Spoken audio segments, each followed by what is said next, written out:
Hello everyone, मेरा नाम है प्रतीक गुप्ता और आज हम, जैसा कि ऊपर लिख रहा है, केमिकल इक्विलिब्रियम को एक सिंगल शॉट में करीब 1 से 1.5 घंटे के बीच में पूरा अच्छे से रिवाइज कर चुके होंगे। आज का लेक्चर अगर आपने ध्यान से पढ़ लिया, ध्यान से पढ़ने का मतलब क्या है? पहली बात तो ये ईसरल की फिजिकल केमिस्ट्री की रिवीजन सीरीज है। इस सीरीज में एक एक चीज को अगर आप ढंग से फॉलो कर लोगे, मतलब पढ़ते टाइम साथ में कॉपी और पेन अपने साथ लेके बैठोगे, चेयर पे अपराइट होकर फिर पढ़ाई करोगे, पलंग पर लेटकर रिवीजन लेक्चर नहीं देखोगे, सवाल को सॉल्व करोगे पॉज करके, तो फिर आपके डेफिनेटली जेईई मेंस में जो 8 से 10 क्वेश्चन आते हैं काफी उसमें नंबर बढ़ेंगे और नीट में जो 15 से 18 क्वेश्चन आते हैं उसमें भी आपके जो क्वेश्चन सॉल्व होने की परसेंटेज है वो काफी ज्यादा बढ़ जाएगी। जो मेन कॉन्सेप्ट्स हैं उनको हम बेसिक से ले रहे हैं। इस सीरीज में बहुत सारे क्वेश्चंस कर रहे हैं, की फॉर्मूलाज देख रहे हैं, ट्रिक्स देख रहे हैं और भी बहुत कुछ। ठीक है, तो केमिकल इक्विलिब्रियम के अंदर आज हम जो है बहुत सारी चीजें रिवाइज करने वाले हैं। मेन चीजें मैं आपको बता देता हूं। पहली बात तो कि इक्विलिब्रियम आता क्यों है, इक्विलिब्रियम के ग्राफ से रिलेटेड क्वेश्चन जो बहुत ज्यादा पूछे जाते हैं एग्जामिनेशंस के अंदर। इसके बाद केपी, केसी, केएक्स मतलब अलग अलग टाइप के इक्विलिब्रियम कांस्टेंट, एक्टिव मास के बारे में आज हम पूरा रिवीजन करने वाले हैं। ठीक है, इसके बाद टाइप ऑफ इक्विलिब्रियम्स देखने वाले हैं। इक्विलिब्रियम कौन कौन सी चीजों पर डिपेंड करता है, मतलब वॉल्यूम के साथ क्या होगा, फिर प्रेशर चेंज के साथ क्या होगा, टेम्परेचर चेंज के साथ क्या होगा, ये सारी चीजें देखेंगे और एंड में ली चैटलियर प्रिंसिपल की एप्लीकेशन देखेंगे केमिकल और फिजिकल इक्विलिब्रियम के अंदर। ठीक है, तो यार बहुत ऑसम सीरीज है, आप लोग बहुत इसको प्यार भी दे रहे हो। ठीक है, मजा आ रहा है बहुत ज्यादा। तो आज फटाफट आराम से जल्दी, ठीक है, हमेशा ऐसे बोलते हैं कि धीरे धीरे जल्दी चीजों को रिवाइज करना शुरू करते हैं। ठीक है, तो चलो बिना कोई टाइम वेस्ट करे हम आगे बढ़ने वाले हैं। सबसे पहले एक बात बताओ कि अगर मैं आपको ये रिएक्शन दूं, ठीक है, अगर मैंने आपको ये रिएक्शन दी, आप बोलोगे कि सर वैसे ही जिंदगी में इतनी रिएक्शन है, आप एक और कहां पे दे रहे हो, पर लेनी तो पड़ेगी, रिवीजन करना है तो, एग्जाम फोड़ना है तो बैठे बैठे अपने आप तो चीजें निकल के दिमाग में जाएगी नहीं, मेहनत तो करनी पड़ेगी। तो मेहनत करना चालू करते हैं। मैं आपसे बोलूं कि आपके पास रिएक्शन है 3H2 + N2 giving 2NH3, ammonia के फॉर्मेशन की रिएक्शन है। ठीक है, हीबर्स प्रोसेस इसको बोला जाता है, बड़ी फेमस रिएक्शन है, बार बार आ जाती है। मैंने आपसे बोला कि यार मैंने 150 मोल H2 के ले लिए, 50 मोल N2 के ले लिए, बैलेंसिंग वगैरह आपको सब आती है, मोल कंसेप्ट में अब आप धुरंधर हो चुके होंगे। तो कितना NH3 बनेगा? आप बोलोगे 100 मोल। आपने तो भाई क्योंकि स्टोइचियोमेट्री पढ़ी है, आपको अभी इतना ही आता है, आप बोल दो कि भाई सब 100 मोल बनेंगे। बहुत सिंपल सी बात है, ऐसा कुछ ग्राफ दिखेगा कि आप विद टाइम हमारी NH3 की कॉन्सेंट्रेशन बढ़ती जा रही है। ये ग्राफ कैसा दिखेगा? विद टाइम NH3 की कॉन्सेंट्रेशन बढ़ती जा रही है। डरना मत, ये ग्राफ देखे बड़ा सिंपल सा होता है। ठीक है, जैसे जैसे टाइम आगे बढ़ रहा है कॉन्सेंट्रेशन बढ़ती जा रही है, लीनियरली बढ़ती जा रही है टाइम के साथ, इसलिए ग्राफ हमारा ऐसा आया है। आपका यह सोचना एकदम सही है, सोचना सही है, बट आपका आंसर गलत है। एक होता है ना बड़ा आजकल मीम वगैरह चलते हैं, expectation versus reality. So this is the expected graph and these are the expected number of moles. But जो रियल में ग्राफ आता है और जो रियल में मोल्स आते हैं वो इतने आते हैं। ठीक है, यहां पे ये 100 मोल्स नहीं आएंगे। एक्चुअल मोल्स अगर मैं यहां पे लिखूं, actual moles after reaction is, actual moles is are, जो भी यहां पे आएगा वो लेस देन 100 होते हैं और काफी 100 से कम होते हैं। तो कॉन्सेंट्रेशन वर्सेस टाइम का जो ग्राफ है वो कुछ ऐसा ग्राफ है। मतलब इनिशियली तो हां NH3 के बहुत सारे मोल्स बन रहे हैं, बट जैसे जैसे टाइम आगे जाता जा रहा है NH3 के फॉर्मेशन की रेट ढपाक से कम हो गई है। क्या बोल रहा हूं मैं? जैसे जैसे टाइम आगे जाता जा रहा है तो NH3 के जो फॉर्मेशन की रेट है वो काफी कम हो गई है। बात समझ में आई? क्योंकि यहां पे जो हमने देखा कि भैया 3H2 + N2, ठीक है, गिविंग NH3, वहां पे साइन ऐसा नहीं होता, ये वाला साइन गलत साइन है, इसको हम हटाएंगे। वहां पे हम साइन कौन सा डालेंगे? ये वाला डालेंगे। ठीक है, ओहो बहुत ज्यादा ही बड़ी लाइन खिंच गई, ज्यादा फ्लो में, बट ऐसा होता है। सो this is a reversible reaction. ये कैसी रिएक्शन है? ये रिवर्सिबल रिएक्शन होती है।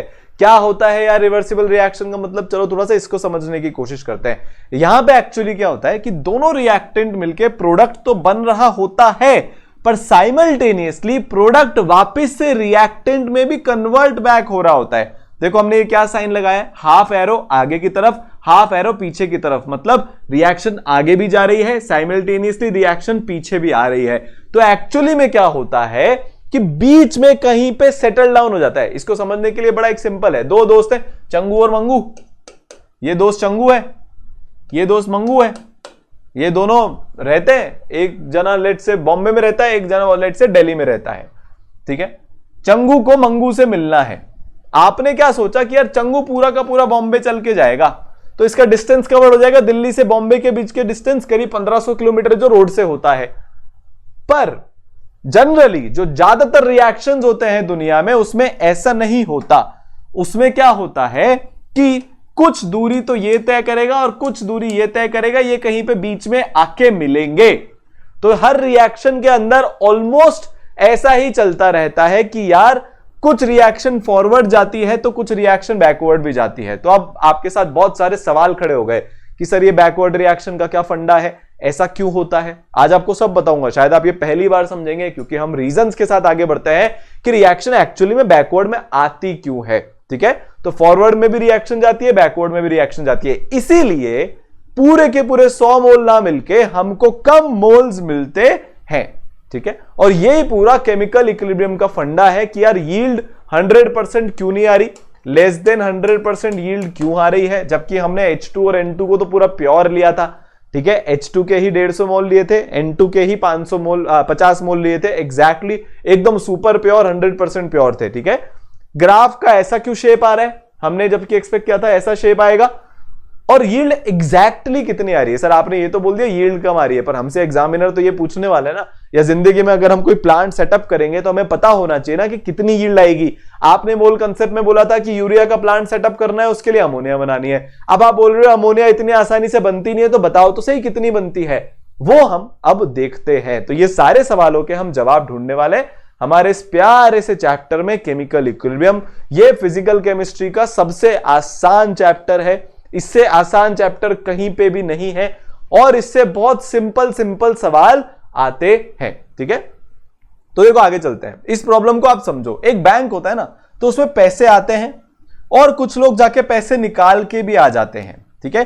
तो बैंक का नेट सेम ही रहता है, मतलब ऐसा नहीं है कि जितने पैसे मैंने बैंक में डाले बैंक में उतने ही मिलेंगे, क्योंकि निकलते भी जा रहे हैं और डालते भी हम जा रहे हैं। तो रियल लाइफ में रिएक्शंस के अंदर भी ऐसा ही होता है। जैसे फॉर एग्जांपल मेरे पास ये रिएक्शन है H2 + Cl2 गिविंग 2HCl, तो इसमें फॉरवर्ड रिएक्शन तो हो ही रहा है, साथ में बैकवर्ड रिएक्शन भी हो रहा है, इसलिए हम इस एरो को रिप्लेस करके ये वाला एरो यहां पे लगा देते हैं। अब सवाल ये उठता है कि सर होता क्यों है ऐसा। यार जब हम स्टेट्स ऑफ मैटर का रिवीजन कर रहे थे, अगर आपने अभी तक स्टेट्स ऑफ मैटर का रिवीजन नहीं किया है तो आप प्लीज स्टेट्स ऑफ मैटर का रिवीजन जाके कर लो, है ना, क्योंकि यार केमिस्ट्री इंटर रिलेटेड सब्जेक्ट है, पीछे की चीजें आपको समझ में आनी पड़ेंगी अगर आपको आगे की चीजें समझनी है तो, ठीक है। तो यहां पे हो ऐसा क्यों रहा है कि यार ये रिएक्शन पीछे भी जा रहा है। स्टेट्स ऑफ मैटर में या इन जनरल केमिस्ट्री में एक चीज होती है जिसको हम बोलते हैं कोलिजन थ्योरी, ठीक है। स्पेलिंग की मैं माफी चाहता हूं, थोड़ी ऊपर नीचे हो जाती है, गलत हो तो दिल पे मत लेना, ठीक है। एक कोलिजन थ्योरी नाम की चीज होती है जो ये बोलती है कि अगर आपको कोई भी रिएक्शन करवाना है तो आपको दो रिएक्टेंट्स को आपस में टकराना पड़ेगा। क्या बोल रहा हूं मैं, कि अगर आपको किसी भी रिएक्शन को करवाना है, for example H2 + Cl2 giving 2HCl आपको रिएक्शन करवाना है, तो हाइड्रोजन को और क्लोरीन को, क्या बोल रहा हूं ध्यान से सुनना, सो मत, कान खोल लो, आंखें खोल लो, कॉपी में लिखना शुरू कर दो, अभी तक नहीं लिख रहा है तो H2 + Cl2, तो हाइड्रोजन का मॉलिक्यूल क्लोरीन का मॉलिक्यूल आपस में टकरा के HCl बनाएंगे। ये पुराना तरीका है पढ़ने का, मैं आपको बोल रहा हूं, बोर्ड पे लिख रहा हूं, आपको समझ में नहीं आ रहा सर क्या बोल रहे हैं, मैं आपको दिखाऊंगा। अगर दो हाइड्रोजन को मिलकर और दो क्लोरीन को मिलकर HCl के मॉलिक्यूल बनाने हैं तो वो इस तरह से टकराते हैं और दो मॉलिक्यूल बना लेते हैं। अरे वाह वाह वाह, तालियां तालियां तालियां तालियां, भैया दिख गया। एक्चुअली में 99% इंडिया का बच्चा ये जानता नहीं है कैसे होता है, ठीक है। आप जानते हो ये ऐसे होता है, एक बार वापस से देखते हैं। तो रिएक्शन कैसे होता है, क्लोरीन गैस हाइड्रोजन गैस मिल रहे हैं, अटैक हो रहा है दोनों का एक दूसरे के ऊपर और ये HCl के मॉलिक्यूल बन गए, इसको बोला जाता है कोलिजन की थ्योरी। तो एक्चुअली में कोलिजन होता है उससे हमारे नए मॉलिक्यूल्स बन जाते हैं। हमने ये भी पढ़ा था कि उसमें ओरिएंटेशन होना चाहिए, एक एनर्जी होनी चाहिए। हाँ, वो सारी चीजें एकदम ठीक है, पर वो अभी हमारे कंसिडरेशन में नहीं है। कोलिजन होता है और मॉलिक्यूल बनते हैं, कोलिजन होता है और मॉलिक्यूल बनते हैं। अब हमारे को दिमाग ये लगाना है, देखो बहुत मजे की बात आपको एक बात बताता हूं, ठीक है। अब आपको चमकेगा कि बैकवर्ड में रिएक्शन क्यों होता है। हम यही तो प्रॉब्लम का सोल्यूशन ढूंढ रहे हैं कि रिएक्शन फॉरवर्ड जा रही है, ये तो हमको समझ में आया, पर वो बैकवर्ड क्यों आ रही है। समझो, ये HCl के मॉलिक्यूल बन गए सर, दिख गए सर, बन गए सर, दिख गए सर। आगे तो बताओ सर, बता रहा हूं ना बेटा। अब ये बन तो गए, तो आपको क्या लग रहा है ये ऐसे रुक जाएंगे यार? वो मैंने चलाए नहीं इनको परमानेंटली, बट ये बनने के बाद भी चलाते तो रहेंगे, ये इधर उधर डोलते तो रहेंगे। ये तो गैस के मॉलिक्यूल हैं, बहुत तेज वेलोसिटी के साथ इधर उधर ऊपर नीचे दाएं बाएं सब जगह जाएंगे। तो जैसे दो H2 के मतलब बेसिकली एक H2 का मॉलिक्यूल और एक Cl2 का मॉलिक्यूल आपस में टकराए थे, क्या सिमिलरली ऐसा नहीं हो सकता क्या कि दो HCl के मॉलिक्यूल आपस में टकरा जाएं और दोबारा से H2 और Cl2 बना लें? प्रोबेबिलिटी का ही तो खेल हो गया भैया। आ रही है बात समझ में आपको? तो ये प्रोबेबिलिटी का खेल होता है। तो जैसे रिएक्टेंट्स आपस में टकरा सकते हैं प्रोडक्ट बनाने के लिए, जो आपके प्रोडक्ट बने वो आपस में टकरा सकते हैं रिएक्टेंट बनाने के लिए। अगर इनके पास प्रॉपर एनर्जी है, अगर इनका प्रॉपर ओरिएंटेशन है, तो ये कोलिजन सक्सेसफुल हो जाएगा और आपका दोबारा रिएक्टेंट बन जाएगा। क्या बोल रहा हूं मैं? ये कोलिजन आपका सक्सेसफुल हो जाएगा और आपका दोबारा रिएक्टेंट बन जाएगा। अब जरा इसको ध्यान से समझना, हमारा ये ग्राफ है, ठीक है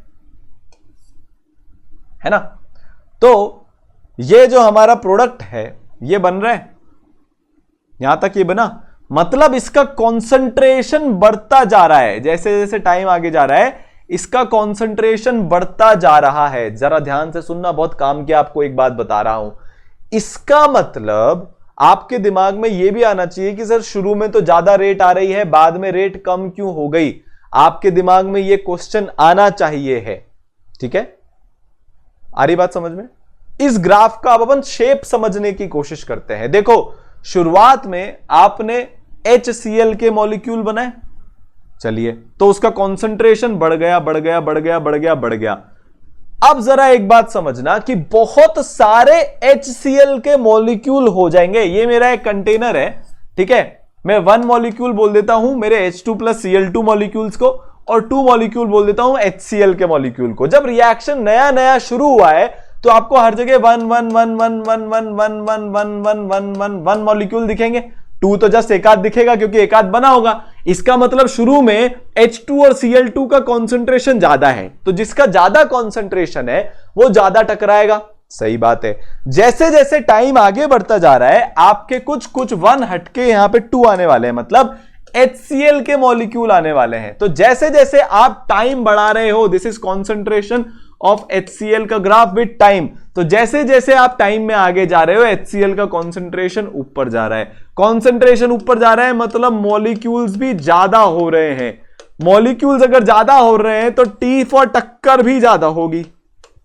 यार एक खाली रोड है उस पर कार ही नहीं है तो कोलिजन नहीं होगा, एक भरा हुआ रोड है बहुत सारी कारें चल रही है तो कोलिजन होगा उनका आपस में। तो आप क्या कर रहे हो कि आप धीरे धीरे इस कंटेनर को HCl के मॉलिक्यूल्स के साथ भरते जा रहे हो। आप क्या कर रहे हो, धीरे धीरे इन मॉलिक्यूल्स को HCl के मतलब इस कंटेनर को HCl के मॉलिक्यूल्स के साथ भरते जा रहे हो, भरते जा रहे हो, भरते जा रहे हो, भरते जा रहे हो, तो कोलिजन भी बढ़ते जाएंगे, बढ़ते जाएंगे। कोलिजन HCl के बढ़ते जाएंगे, कोलिजन HCl के बढ़ते जाएंगे, कोलिजन बढ़ते जाएंगे, तो वो वापस से रिएक्शन पीछे आना शुरू हो जाएगी। तो जैसे जैसे हम एक्चुअली में कंसंट्रेशन बढ़ा रहे हैं, हम नंबर ऑफ कोलिजन्स बढ़ा रहे हैं, जिससे रिएक्शन पीछे आना शुरू हो जाएगी। तो हमको एक बात ये समझ में आई कि जैसे जैसे टाइम बढ़ेगा इसकी कंसंट्रेशन एक पॉइंट पर जाकर फिक्स हो जाएगी। ऐसा क्यों हो रहा है? ऐसा इसलिए हो रहा है, वो समझो। H2 के और Cl2 के जितने मॉलिक्यूल, क्या बोल रहा हूं मैं, H2 के और Cl2 के जितने मॉलिक्यूल टकरा के HCl के 2 मॉलिक्यूल बना रहे होंगे, उस टाइम पे एग्जैक्ट लेट्स से कि 10 मॉलिक्यूल्स में, इस टाइम पे बात कर रहा हूं जब रेट कांस्टेंट हो गई है, मतलब कोई भी नया मॉलिक्यूल प्रोड्यूस नहीं हो रहा, नेट मैक्रोस्कोपिक टर्म्स में, मतलब कॉन्सेंट्रेशन HCl का कांस्टेंट हो गया है, उस टाइम की बात कर रहा हूं। तो अगर 10 मॉलिक्यूल HCl के बने उस पॉइंट पे, इस टाइम t के बाद, इसको टाइम t1 बोल देते हैं, टाइम t1 के बाद, तो 10 मॉलिक्यूल अगर बने तो 10 मॉलिक्यूल टूटेंगे। इस पॉइंट को हम बोलते हैं कि एक इक्विलिब्रियम रीच हो गया है। जितने HCl के मॉलिक्यूल बन रहे हैं H2 और Cl2 की टक्कर से, उतने ही दो HCl के मॉलिक्यूल टकरा के दोबारा H2 और Cl2 बना रहे हैं। मतलब कोई आपको 100 रुपए दे रहा है और आपसे साइमल्टेनियसली 100 रुपए ले रहा है, तो आपकी जेब में बताओ कितने रुपए? 100 ही रुपए हो गए। ठीक है, 100 रुपए दिए, 100 रुपए लिए, 100 रुपए दिए, 100 रुपए लिए। अज्यूमिंग आपने 100 रुपए से शुरुआत करी थी, आपने 500 रुपए से शुरुआत करी थी, 100 का पकड़ाया, 100 का ले लिया, तो आप 500 पे फिक्स हो गए। ठीक है, तो एक हाथ दे एक हाथ ले वाली बात हो गई यहां पे, और इक्विलिब्रियम रीच हो गया। ठीक है, तो यार बस ये मेन बात थी समझने की इक्विलिब्रियम के अंदर। अब आगे का तो प्योरली मैथमेटिकल है, बहुत आसानी से हमारा हो जाएगा। तो यार ये H2 और Cl2 का ग्राफ है, तो ये H2 और Cl2 की कॉन्सेंट्रेशन है। अज्यूमिंग हमने बराबर मोल्स लिए थे दोनों के, तो ये कम हो रही है शुरू में बहुत ज्यादा रेट से, क्योंकि अभी सिर्फ H2 और Cl2 के मॉलिक्यूल्स ही थे कंटेनर में। जिसके ज्यादा मॉलिक्यूल्स वो ज्यादा टकराएंगे, तो इनिशियली रेट ज्यादा होती है प्रोडक्ट के बनने की, फिर धीरे धीरे जैसे जैसे प्रोडक्ट बनता जाता है वो भी टकरा के रिएक्टेंट बनाना शुरू कर देगा। तो ये एक स्टेट ऑफ इक्विलिब्रियम रीच हो जाती है।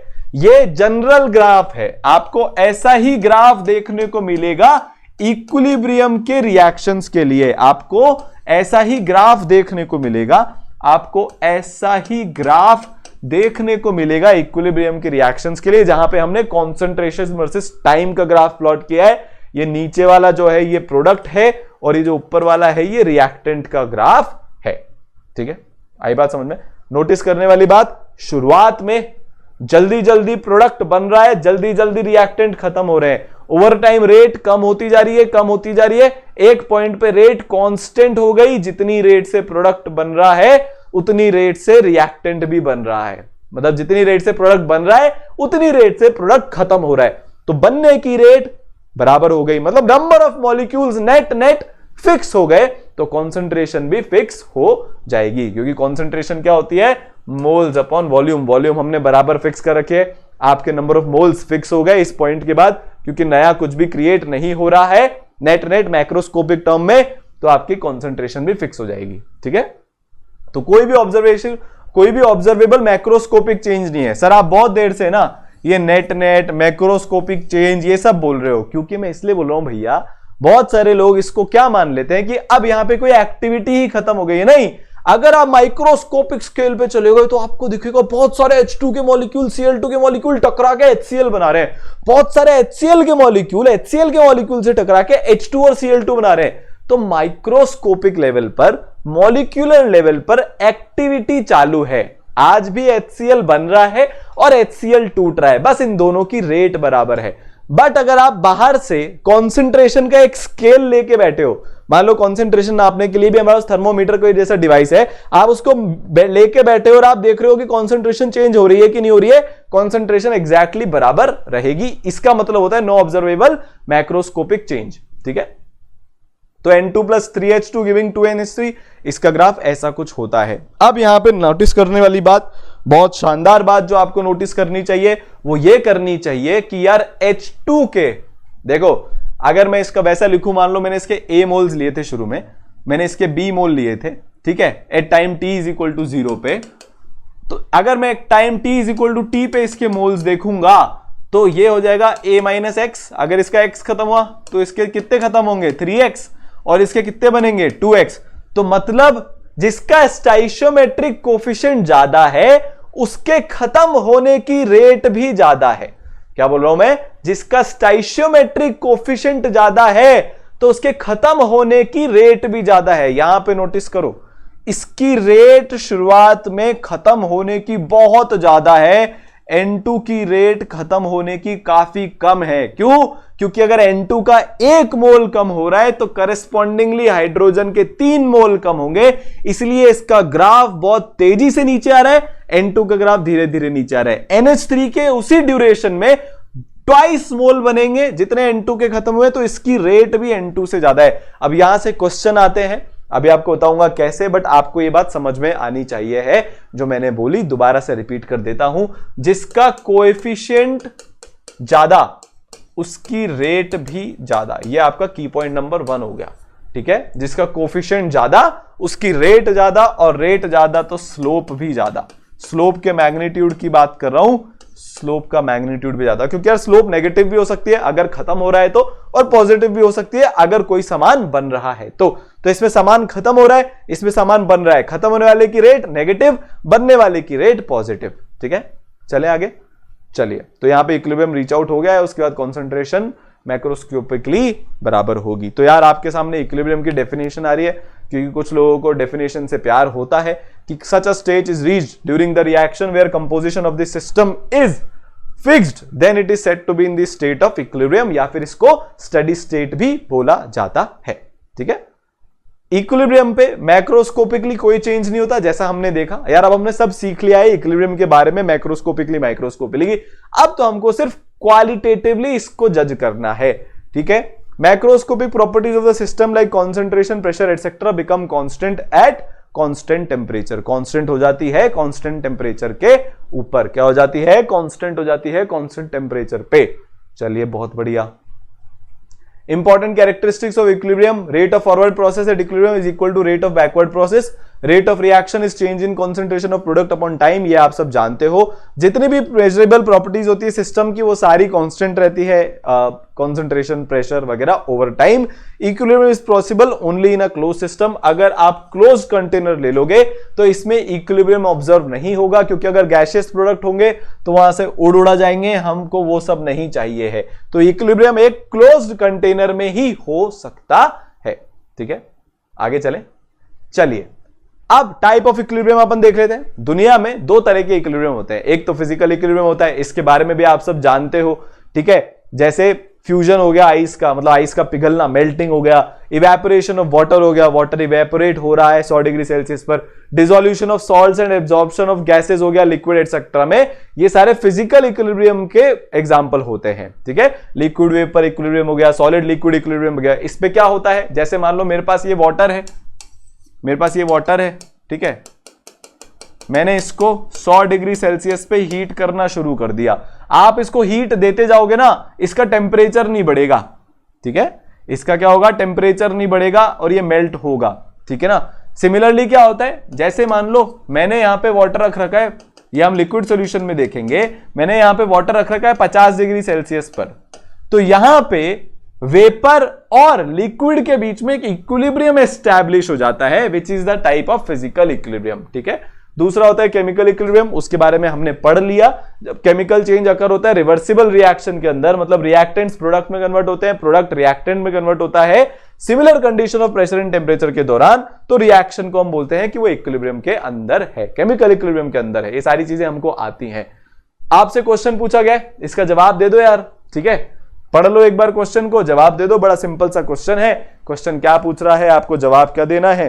ठीक है भाई, बता दो, फटाफट से बता दो, फटाफट से बता दो, फटाफट से बता दो, फटाफट से बता दो, फटाफट से बताओ भाई, फटाफट से बताओ भाई, बताना ही है। ठीक है, आपको बताना है, बताना है, बताना है, बताना है, बताना है, बताना है। चलो, तो ये क्या बोला है, केमिकल इक्विलिब्रियम एक वो कंडीशन है जहां पे सारी स्पीशीज की सेम कॉन्सेंट्रेशन है। भाग गलत है यार, अलग अलग भी तो हो सकती है। All species have constant concentration with respect to time. अरे ये एकदम सही है, बहुत ही बढ़िया बोले हो। ओ वाह, कहां पे चले गए हो पर, अरे अरे अरे, बहुत बढ़िया बोले हो। आंसर हो जाएगा बी, सारी स्पीशीज का कंसंट्रेशन 1 है। यार बहुत सारे बच्चों को जो ए वाला पॉइंट होता है उसमें तगड़ा वाला कंफ्यूजन हो जाता है। मैं क्या बोल रहा हूं कि ज्यादातर बच्चों को शुरुआत में ये जो ए वाला पॉइंट होता है ना कि सारी स्पीशीज का सेम कंसंट्रेशन है, ये गलत है भैया। जैसे फॉर एग्जांपल मान लो मेरे पास एक रिएक्शन है H2 प्लस, अरे मैं ये क्या कर रहा हूं, रिएक्शन डिसबैलेंस हो जाएगी भैया। 3H2 plus N2 giving 2NH3, ठीक है। मान लो मैंने इसके इनिशियली 100 मोल लिए थे या 150 मोल मैंने इसके लिए थे, मैंने इसके 150 मोल लिए थे, 150 मोल मैंने इसके लिए, इसके मैंने 50 मोल लिए और इसके मैंने, मतलब इसके तो बनेंगे, ठीक है। मैं बोलता हूं कि यार ये रिएक्शन इक्विलिब्रियम पे चलेगी और इक्विलिब्रियम ऐसा है कि भाई H2 के 50 मोल खर्च हो जाते हैं, या H2 के फॉर एग्जांपल लेट से कितना माने हम, ठीक है, H2 के हम मान लेते हैं 50 मोल खर्च हो जाते हैं तो 100 बचते हैं, ठीक है। तो इसके कितने मोल खर्च होंगे, अगर H2 के 50 मोल खर्च हुए तो इसके 50/3 मोल खर्च होंगे, तो 50 - 50/3 बच जाएंगे और इसके कितने मोल्स बचेंगे, बनेंगे 100/3। तो H2 की कॉन्सेंट्रेशन कितनी हो जाएगी 100/V, N2 की कॉन्सेंट्रेशन कितनी हो जाएगी 50 - 50/3/V और इसकी हो जाएगी 100/3/V। तो यार सबकी कॉन्सेंट्रेशन अलग अलग हो रही है, तो कॉन्सेंट्रेशन सारे रिएक्टेंट प्रोडक्ट की सेम नहीं होती है। विद रिस्पेक्ट टू टाइम किसी की कॉन्सेंट्रेशन चेंज नहीं होती है, यह इक्विलिब्रियम का मतलब है। अगला क्वेश्चन, ये पॉइंट अभी मैं आपको याद करवा रहा हूं, थर्मोडायनेमिक्स के टाइम पे इसको समझाऊंगा। आपसे पूछा गया कि इक्विलिब्रियम पे इन चारों में से सही क्या है, तो इसका आंसर है A, B। इक्विलिब्रियम के अंदर गिब्स फ्री एनर्जी मिनिमम हो जाती है सिस्टम की, ठीक है। इक्विलिब्रियम पे क्या होता है कि किसी भी सिस्टम की जो गिब्स फ्री एनर्जी होती है, थर्मोडायनेमिक क्वांटिटी है, वो मिनिमम हो जाती है और सिस्टम की एंट्रोपी मैक्सिमम हो जाती है। ऐसा क्वेश्चन एडवांस में एक बार आ चुका है, ठीक है। तो इसमें से पॉइंट बदल के one of the option A या बी में से करेक्ट आ सकता है, बहुत ज्यादा प्रोबेबिलिटी इसके आने की है। तो बहुत इंपॉर्टेंट क्वेश्चन है, इसलिए यहां पे ले लिया। थर्मोडायनेमिक्स में इसको आपको समझ में चीज आ जाएगी, ठीक है। तो लेस देन 100 मोल्स यहां पे बनेंगे, ये केमिकल इक्विलिब्रियम है अपना। अब हमको ये सीखना है कि यार कोई भी रिएक्शन कितना आगे जाएगा। हमको अब क्या सीखना है कि यार कोई भी रिएक्शन एक्चुअली में लाइफ में कितना आगे जाएगा, कोई भी रिएक्शन लाइफ में कितना आगे जाएगा। हमको क्या सीखना है, हमको ये सीखना है कि यार रिएक्शन आगे कितना जाएगा, मैथमेटिकली हम निकालें कैसे।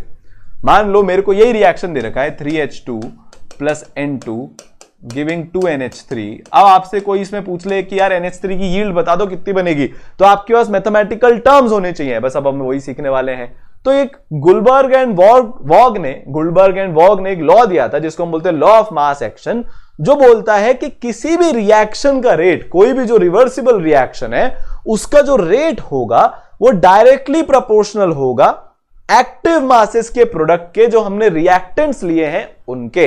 मतलब N2 plus 3H2 giving 2NH3, तो N2 का एक्टिव मास इंटू H2 का एक्टिव मास, ठीक है।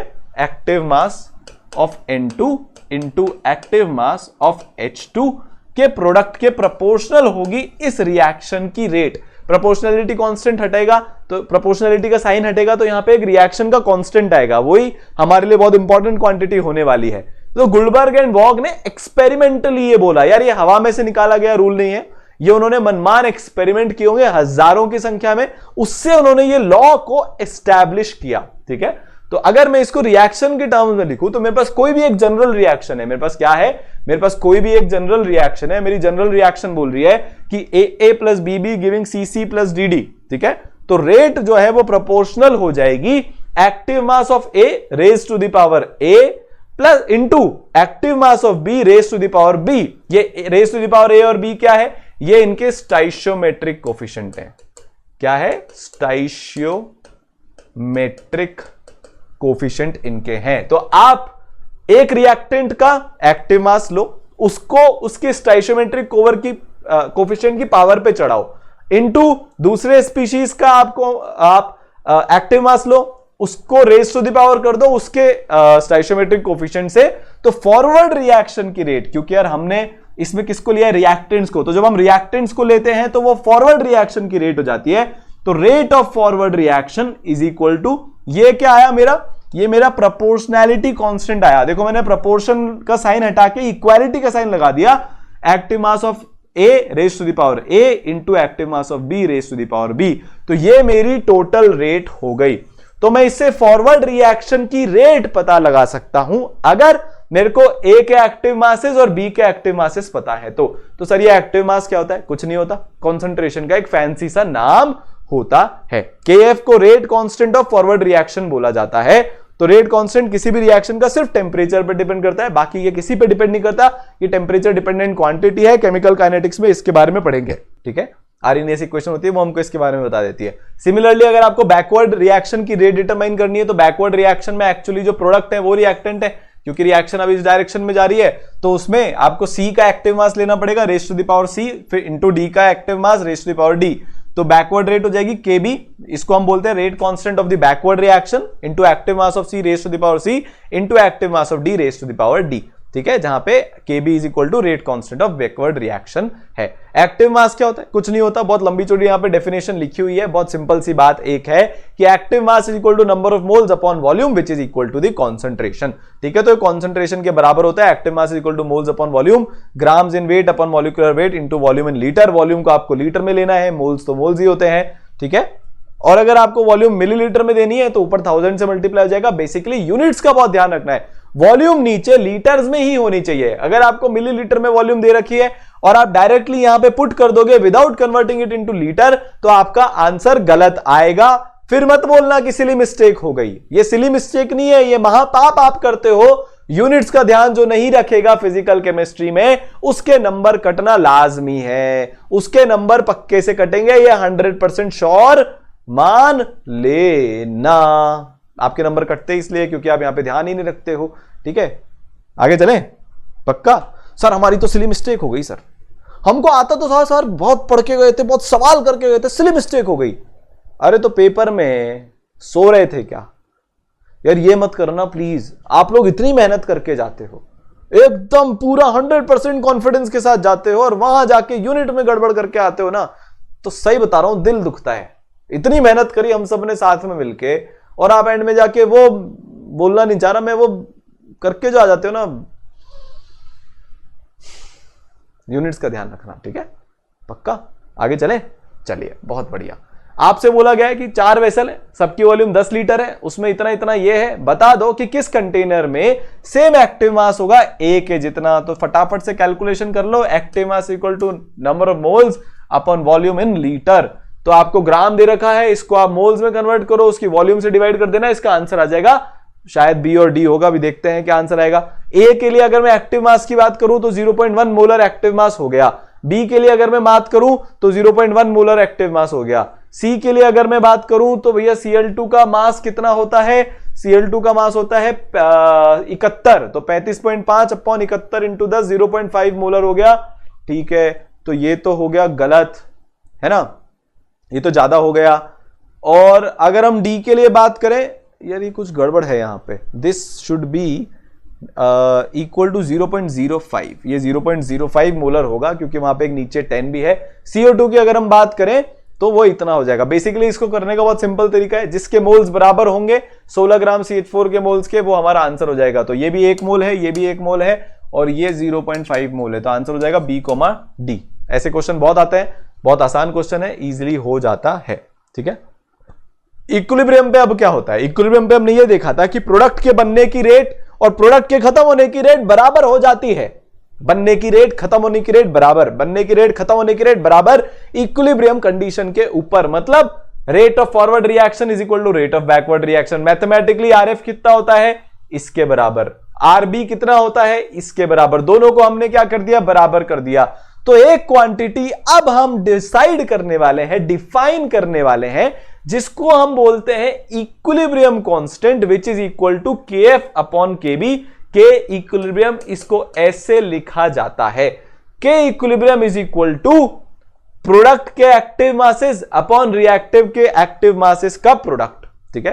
प्रोडक्ट में जो आपके पास बन रहे हैं C और D अपॉन रिएक्टेंट में जो आपके पास बन रहे हैं A और B, उनके एक्टिव मासेस के प्रोडक्ट को जब हम डिवाइड करते हैं तो हमारे पास K इक्विलिब्रियम आ जाता है, which is equal to K forward reaction upon K backward reaction. K equilibrium हमको रिएक्शन के बारे में काफी ज्यादा इंफॉर्मेशन देता है। क्या इंफॉर्मेशन देता है जरा समझते हैं। जैसे फॉर एग्जांपल N2 + 3H2 है, इसके लिए K इक्विलिब्रियम कितना हो जाएगा भाई? बड़ा सिंपल सी बात है यार, बहुत सिंपल सी इसकी कैलकुलेशन है, चिंता मत करो आप लोग। कैसे होएगा? K equilibrium K forward, K forward मतलब K forward upon K backward, ठीक है। तो ये अपना हो जाएगा KF अपॉन KB। जब हम करेंगे तो C और ये नीचे आएगा, मतलब प्रोडक्ट ऊपर आता है, रिएक्टेंट नीचे आता है। तो प्रोडक्ट में क्या है NH3, तो NH3 का एक्टिव मास का स्क्वायर, क्योंकि इसका स्टोइचियोमेट्रिक कोएफिशिएंट कितना है 2 के जितना, अपॉन रिएक्टेंट, पहला रिएक्टेंट उसका एक्टिव मास पावर में 1 ही है क्योंकि स्टोइचियोमेट्रिक कोएफिशिएंट 1 है, इनटू H2 का एक्टिव मास का क्यूब क्योंकि इसका स्टोइचियोमेट्रिक है 3, तो K इक्विलिब्रियम कितना हो गया, इस क्वांटिटी के बराबर हो गया। तो किसी भी रिएक्शन का K इक्विलिब्रियम इस तरह से लिख सकते हैं। ठीक है, तो यार K इक्विलिब्रियम हमको रिएक्शन के बारे में महत्वपूर्ण जानकारी देता है कि अगर K इक्विलिब्रियम की वैल्यू 1 से बहुत ज्यादा हुई तो प्रोडक्ट बहुत ज्यादा बनेंगे। आप पूछ रहे थे ना, हमने यहीं से तो डिस्कशन अपना चालू किया था। हम ढूंढ क्या रहे हैं कि यार हमको कैसे पता चलेगा कि कौन सा रिएक्शन कितना आगे जाएगा, हमको कैसे पता चलेगा कि कितना प्रोडक्ट बनेगा, कितने रिएक्टेंट बनेंगे। तो अगर आपको K इक्विलिब्रियम दिया गया है तो उसकी वैल्यू देखकर आप बता सकते हो कि रिएक्टेंट ज्यादा होंगे कि प्रोडक्ट ज्यादा होंगे।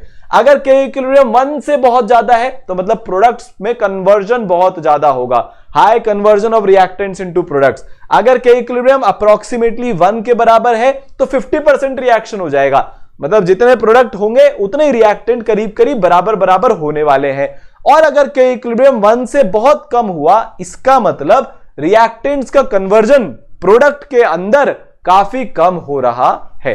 ठीक है, अगर K इक्विलिब्रियम 1 से बहुत कम हुआ तो मतलब रिएक्शन आगे नहीं जा रहा है, प्रोडक्ट मतलब स्टेबल नहीं बन रहा है। सर ये आपने क्या बोल दिया, इसको अब अपने को समझना है कि यार ये एक्चुअली में चल क्या रहा है। K इक्विलिब्रियम मोर देन 1 कब होगा, K इक्विलिब्रियम 1 कब होगा, K इक्विलिब्रियम लेस देन 1 कब होगा, ये हमको अब केमिकल बॉन्डिंग से समझना पड़ेगा, या फिर इसको हम मैथमेटिकली भी समझ सकते हैं हमारे एक्टिवेशन एनर्जी वाले ग्राफ से। मान लो ये मेरा ग्राफ है, ठीक है, ये मेरा रिएक्टेंट है, ये मेरा प्रोडक्ट है। अब मैं आपसे इस ग्राफ के लिए पूछूं कि आपको मैं तीन पॉसिबिलिटीज दे दूं, K equilibrium greater than 1, K equilibrium बराबर ऑलमोस्ट 1, या K इक्विलिब्रियम लेस देन 1। तो आप बताओ कि इस वाले केस के लिए कौन सा, मतलब इस वाले ग्राफ के लिए इन तीनों में से कौन सा ट्रू है। यहां पे देखने वाली बात क्या है कि प्रोडक्ट्स की एनर्जी बहुत कम है एज कंपेयर टू रिएक्टेंट, मतलब प्रोडक्ट बहुत ज्यादा स्टेबल बन रहा है। तो अगर प्रोडक्ट बहुत ज्यादा स्टेबल बनेगा तो रिएक्शन बहुत ज्यादा आगे जाएगा, तो आंसर हो जाएगा ये। अगर मान लो मैं इसकी जगह दूसरा ग्राफ बनाता हूं, ठीक है, जहां पे रिएक्टेंट और प्रोडक्ट की स्टेबिलिटी ऑलमोस्ट बराबर है, जहां पे क्या हो रहा है कि रिएक्टेंट और प्रोडक्ट की स्टेबिलिटी ऑलमोस्ट बराबर है, तो क्या होगा, तो फिर सिचुएशन होगी K equilibrium approximately equal to 1 वाली। और अगर मान लो तीसरा ग्राफ में बनाता हूं जहां पे प्रोडक्ट कम स्टेबल है रिएक्टेंट के कंपैरिजन में, वहां पे कंडीशन हमारी हो जाएगी K इक्विलिब्रियम लेस देन 1 वाली। ठीक है, आया समझ में। तो आपसे कभी कभी इस तरह से भी क्वेश्चन दिया जा सकता है कि ये हमारा ग्राफ है किसका, एनर्जी वर्सेस रिएक्टेंट्स का, या फिर इसको क्या बोला जाता है, इसको ऐसा ही समझ लो कि बेसिकली यहां पे आपके पास रिएक्टेंट और प्रोडक्ट है और ये एनर्जी है, ये उसका ग्राफ है, आपको ये दिया हुआ है और आपसे फिर पूछा जा रहा है कि यार K इक्विलिब्रियम कैसा होगा बताओ, तो आप ऐसे निकाल सकते हो। ठीक है, तो आपसे ये क्वेश्चन पूछा है कि कौन से फॉलोइंग ग्राफ करेक्टली रिप्रेजेंट करते हैं achievement of the equilibrium for the reaction को। पॉज करो, सॉल्व करो। ठीक है, मैं तो अपना चालू ही हूं, देखो यार आपको पॉज करना है, आप पॉज करके कर सकते हो, इसलिए अपन रिकॉर्डेड सीरीज बना रहे हैं आप लोगों की डिमांड पे कि एक तो 1.5x पे कर सको, आपके टाइम के हिसाब से कर सको। अब जरा इसको समझना, कभी भी ये वाले ग्राफ नहीं हो सकते। ठीक है, क्यों, क्योंकि कॉन्सेंट्रेशन एब्रप्टली चेंज नहीं होता है। इस ग्राफ का मतलब क्या है, कॉन्सेंट्रेशन एकदम बड़ा, इस पॉइंट पे रिएक्शन को कुछ हो गया, एकदम से कॉन्सेंट्रेशन कांस्टेंट हो गया, ऐसा नहीं होता। बहुत स्मूथ कर्व आते हैं इक्विलिब्रियम के, तो कभी भी ऐसे कर्व इक्विलिब्रियम के नहीं आ सकते, क्योंकि इक्विलिब्रियम धीरे धीरे अचीव होता है। It is a reversible reaction. Equilibrium एकदम से अचीव नहीं हो जाता कि यार रिएक्टेंट्स जा रहे हैं, प्रोडक्ट में कन्वर्ट हो रहे, आवाज आई इक्विलिब्रियम, वो एकदम अटेंशन हो गए, जहां पे खड़े थे वहीं पे रुक गए, उसके बाद कॉन्सेंट्रेशन चेंज नहीं हो रहा। ऐसा नहीं होता, धीरे धीरे होता है। थोड़े थोड़े प्रोडक्ट बनते हैं, वो थोड़ा थोड़ा पीछे आना शुरू होते हैं, और प्रोडक्ट बनता है वो और पीछे आना शुरू होता है। तो इस तरह से स्मूथ कर्व्स होते हैं। तो सी और डी तो गए, ए और बी सही है क्या? ए वाला ग्राफ बिल्कुल सही है। ये के इक्विलिब्रियम अप्रोक्सीमेटली इक्वल टू 1 की कहानी है, जहां पे रिएक्टेंट और प्रोडक्ट का कॉन्सेंट्रेशन ऑलमोस्ट बराबर हो गया। फिर बी वाला ग्राफ सही है क्या? बी वाला ग्राफ भी एकदम सही है, जहां पे प्रोडक्ट थोड़ा कम बन रहा है, रिएक्टेंट थोड़ा कम खर्च हो रहा है, बट फिर भी स्टिल यहां पे इस पॉइंट के बाद स्टेडी स्टेट अचीव हो रही है, तो this graph is also correct. ठीक है, आपको a plus 2b giving c के करेक्ट ग्राफ बताने हैं। अब ये क्वेश्चन काफी बढ़िया है, पॉज करो और करो, इसको मैं आपको ऑलरेडी सिखा चुका हूं। N2 plus 3H2 giving NH3 वाले ग्राफ में, 2NH3 वाले ग्राफ में हम ये देख चुके हैं। ठीक है, तो कौन कौन से सही है भाई? ए, बी और सी, ए और बी की रेट खत्म होने की बराबर है, गलत है, महापाप है, आप झूठ बोल रहे हो, ऐसा नहीं हो सकता, क्योंकि ए और बी में बी की रेट ज्यादा है खत्म होने की, तो मतलब ये वाला ग्राफ सही है, क्योंकि ए और बी में बी की रेट ज्यादा है, बी ज्यादा जल्दी नीचे गिर गया, तो बी की रेट ज्यादा है, तो मतलब ये वाला ग्राफ सही है। चलिए बहुत बढ़िया। यहां पे बी की रेट कम है, ए की रेट खत्म होने की ज्यादा है, ये ग्राफ गलत है। यहां पे बी की रेट खत्म होने की काफी ज्यादा है ए के कंपैरिजन में, और सी के बनने की रेट और ए के बनने की रेट ऑलमोस्ट बराबर बराबर दिख रही है। बी और सी का कंसंट्रेशन सेम हो सकता है, कोई दिक्कत नहीं है यार, वो तो वैल्यूज आपने क्या ली है वो डिपेंड करता है कि क्या होगा, तो मेरा आंसर हो जाएगा सी कोमा डी। ठीक है, तो मेरा आंसर क्या हो जाएगा? सी कोमा डी मेरा आंसर हो जाएगा, है ना। अब हम क्या करते हैं कि डिपेंडिंग ऑन हमारा रिएक्शन कैसे हो रहा है, क्या बोलो मैं, ध्यान से सुनना, डिपेंडिंग ऑन कि हमारा रिएक्शन कैसे हो रहा है, हम अलग अलग टाइप से इक्विलिब्रियम कांस्टेंट मतलब के इक्विलिब्रियम को डिफाइन करते हैं। जैसे फॉर एग्जांपल, अगर आपके सारे रिएक्टेंट्स और प्रोडक्ट गैसियस हैं, क्या बोल रहा हूं, आपके जो रिएक्टेंट्स हैं और जो प्रोडक्ट्स हैं वो गैसियस स्टेट में है, तो आप क्या करोगे? केपी डिफाइन करोगे। के इक्विलिब्रियम को किससे रिप्लेस कर दोगे? केपी से रिप्लेस कर दोगे, जहां पे पी ये डिफाइन कर रहा है कि हमने एक्टिव मासेस को प्रेशर की टर्म्स में लिया है। एक्टिव मासेस को आप कॉन्सेंट्रेशन की टर्म में तो ले ही सकते हो, सिमिलरली आप पार्शियल प्रेशर की टर्म में भी ले सकते हो।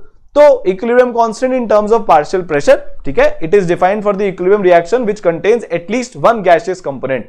एटलीस्ट एक गैसियस कंपोनेंट तो होना चाहिए। सो फॉर एग्जांपल, मेरा ये रिएक्शन है जहां पे मेरे जो भी रिएक्टेंट और प्रोडक्ट है वो गैसेस में है, ठीक है, इस पर्टिकुलर रिएक्शन में सब गैसियस है, तो मेरा जो केपी हो जाएगा, जो मेरा इक्विलिब्रियम कांस्टेंट हो जाएगा for this reaction, that will be partial pressure of C into partial pressure of D, partial pressure of C की power C into partial pressure of D की power D upon partial pressure of A की power A into partial pressure of B की power B, जहां पे pressures जो है वो partial pressure है वेरियस गैसियस सब्सटेंसेस के।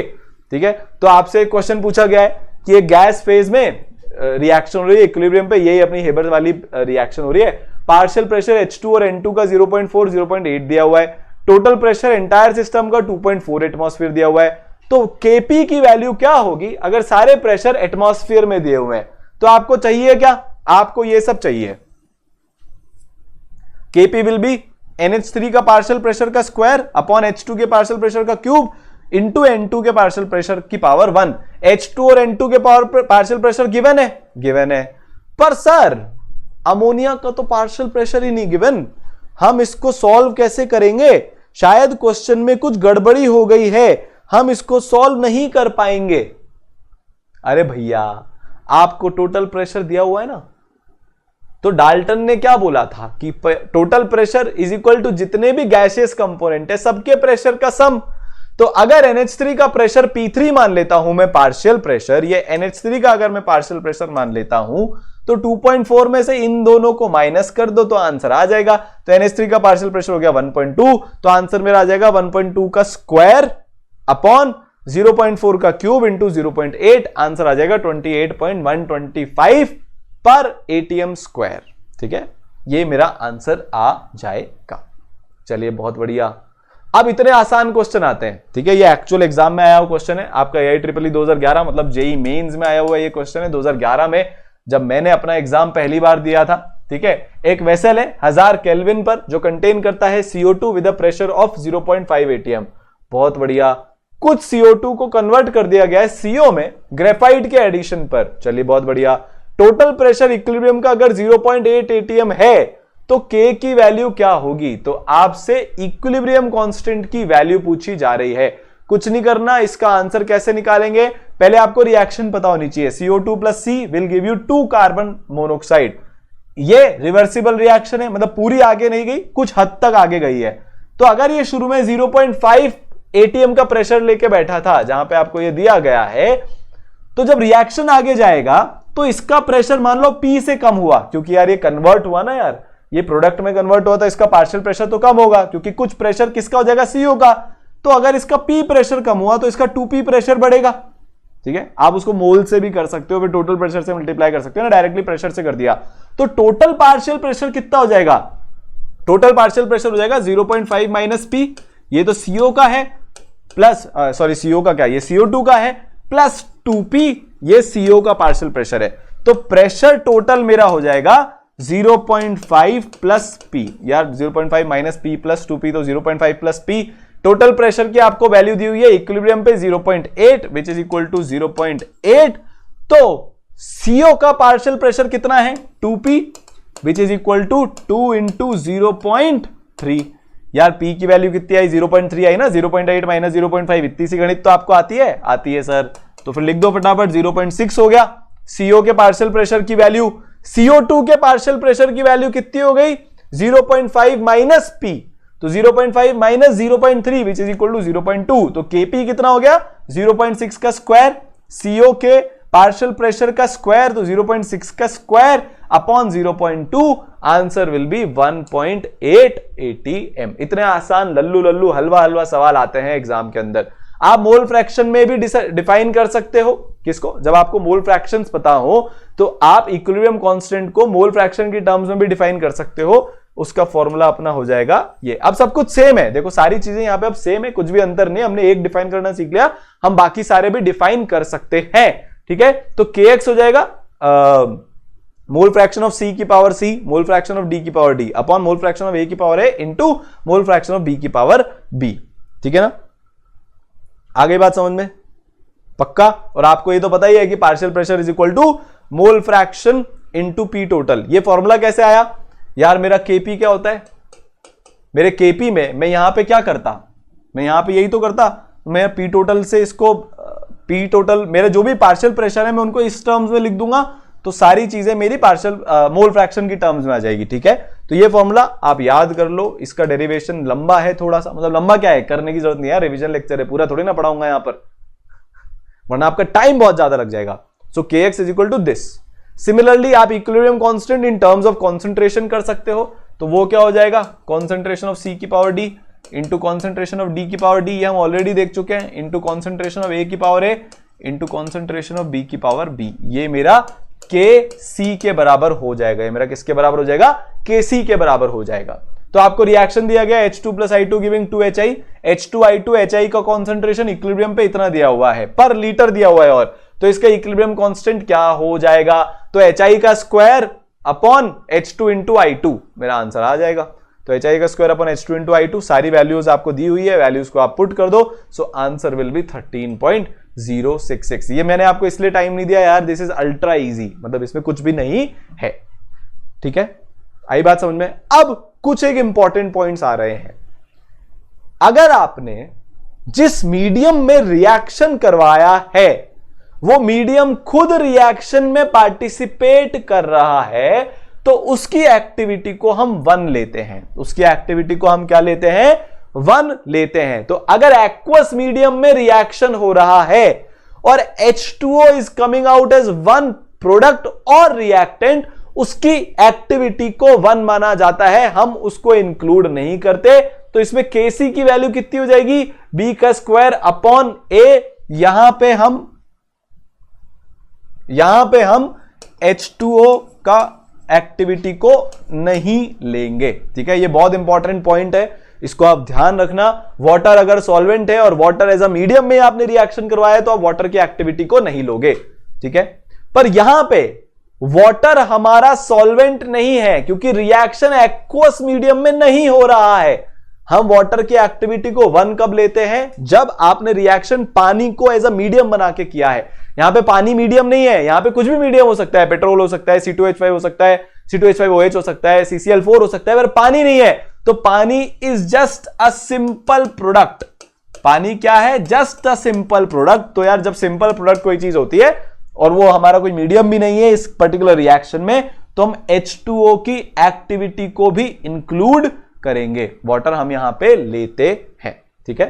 अब कई बार रिएक्शन ऐसे होते हैं कि कुछ तो गैसियस है, कुछ एक्वस है। देखो आप यहां पे एक रिएक्टेंट और एक प्रोडक्ट गैसियस है, एक रिएक्टेंट और एक प्रोडक्ट कि हमको कॉन्सेंट्रेशन पता है, तो उस केस में हम KPC डिफाइन कर लेते हैं, मतलब equilibrium constant in terms of pressure and concentration. तो जिनका आपको पार्शियल प्रेशर पता है उनका पार्शियल प्रेशर लिख दो, जिनका कॉन्सेंट्रेशन पता है उनका कॉन्सेंट्रेशन आप यहां पे लिख सकते हो। बहुत ईजी है, सारी चीजें सेम है, ठीक है यार। अब ये सबसे इंपॉर्टेंट पॉइंट है, डायरेक्टली सवाल यहीं से आता है कि आपके KP और KC के बीच में क्या रिलेशन है। डायरेक्टली सवाल कहां से आता है? डायरेक्टली सवाल यहीं से आता है। तो यार KP और KC के बीच में ये रिलेशन होता है, ठीक है।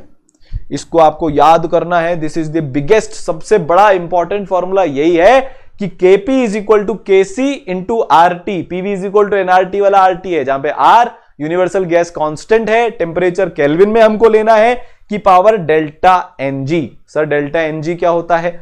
चलो ये बता देते हैं। Delta NG is equal to N1 plus N2 minus M1 plus M2, ठीक है।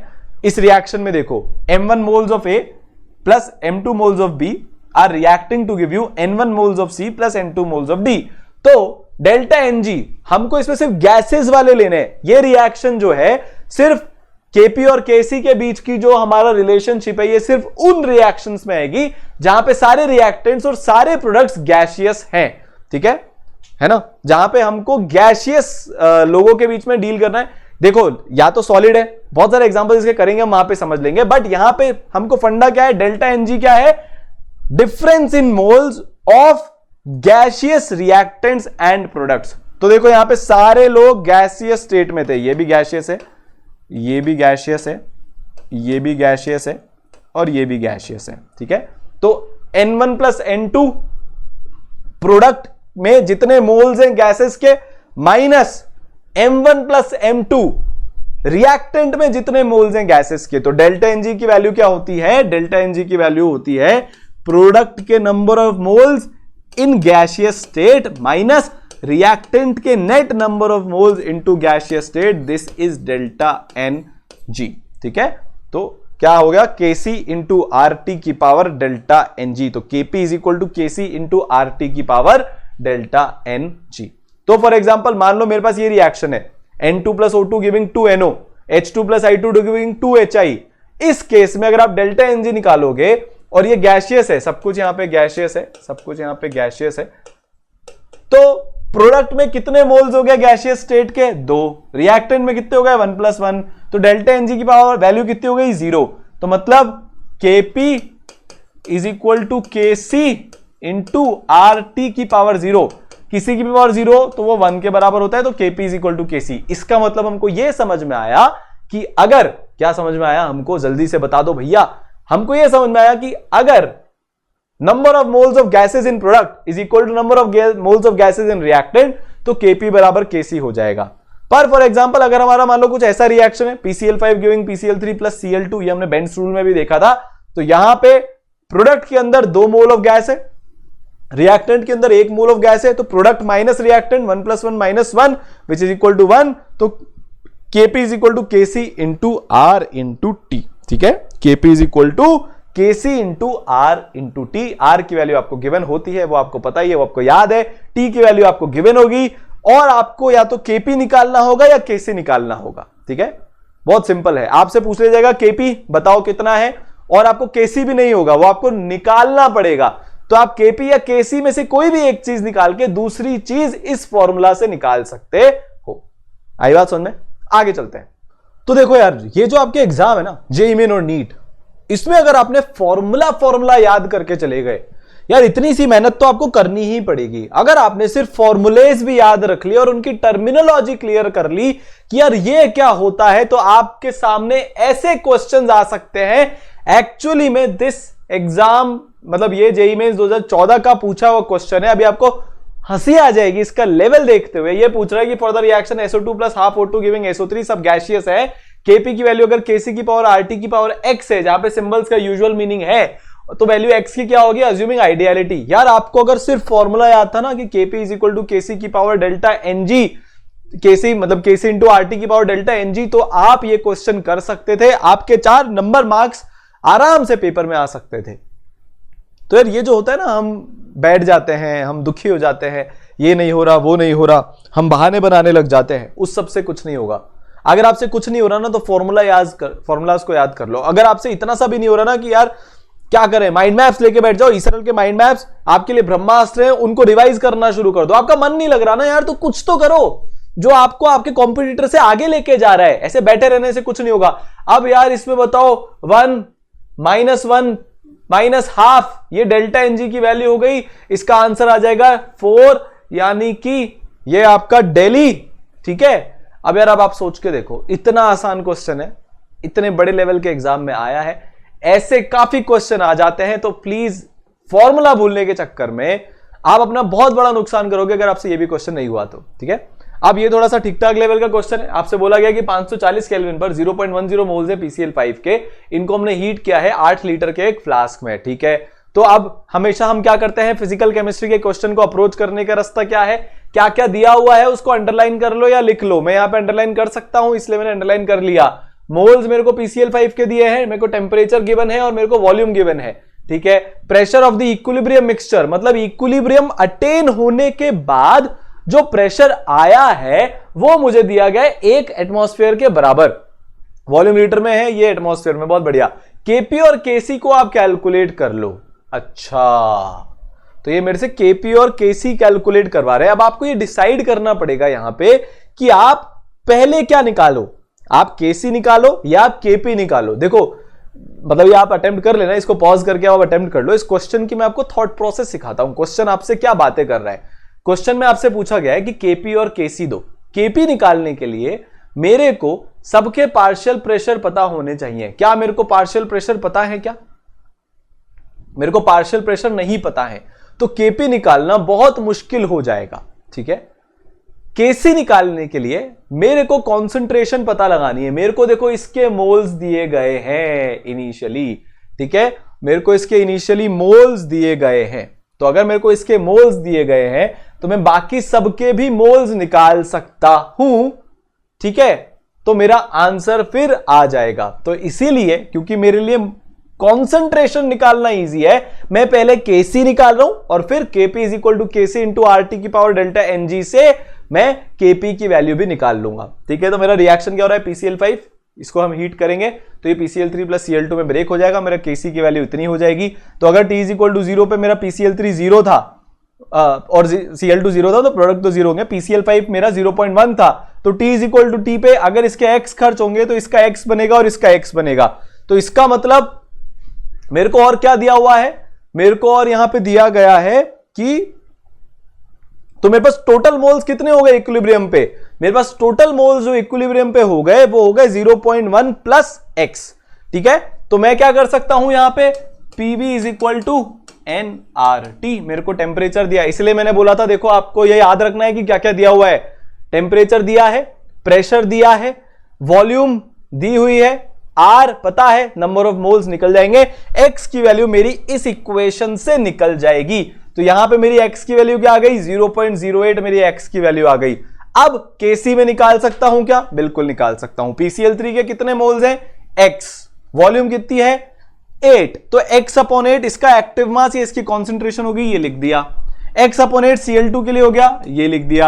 0.1 माइनस x अपॉन 8 ये मेरा PCl5 के लिए हो गया, मैंने ये इसका एक्टिव मास यहां पे लिख दिया। मैंने इनकी कैलकुलेशन कर ली, x की वैल्यू मेरे को ऑलरेडी पता है, वो x की वैल्यू मैं यहां पे पुट कर दूंगा, तो मेरा इससे आंसर आ जाएगा। Kc की वैल्यू मेरी इससे निकल के आ जाएगी। तो मेरी Kc की वैल्यू निकल के आई 4 इंटू 10 की पावर -2 मोल पर लीटर।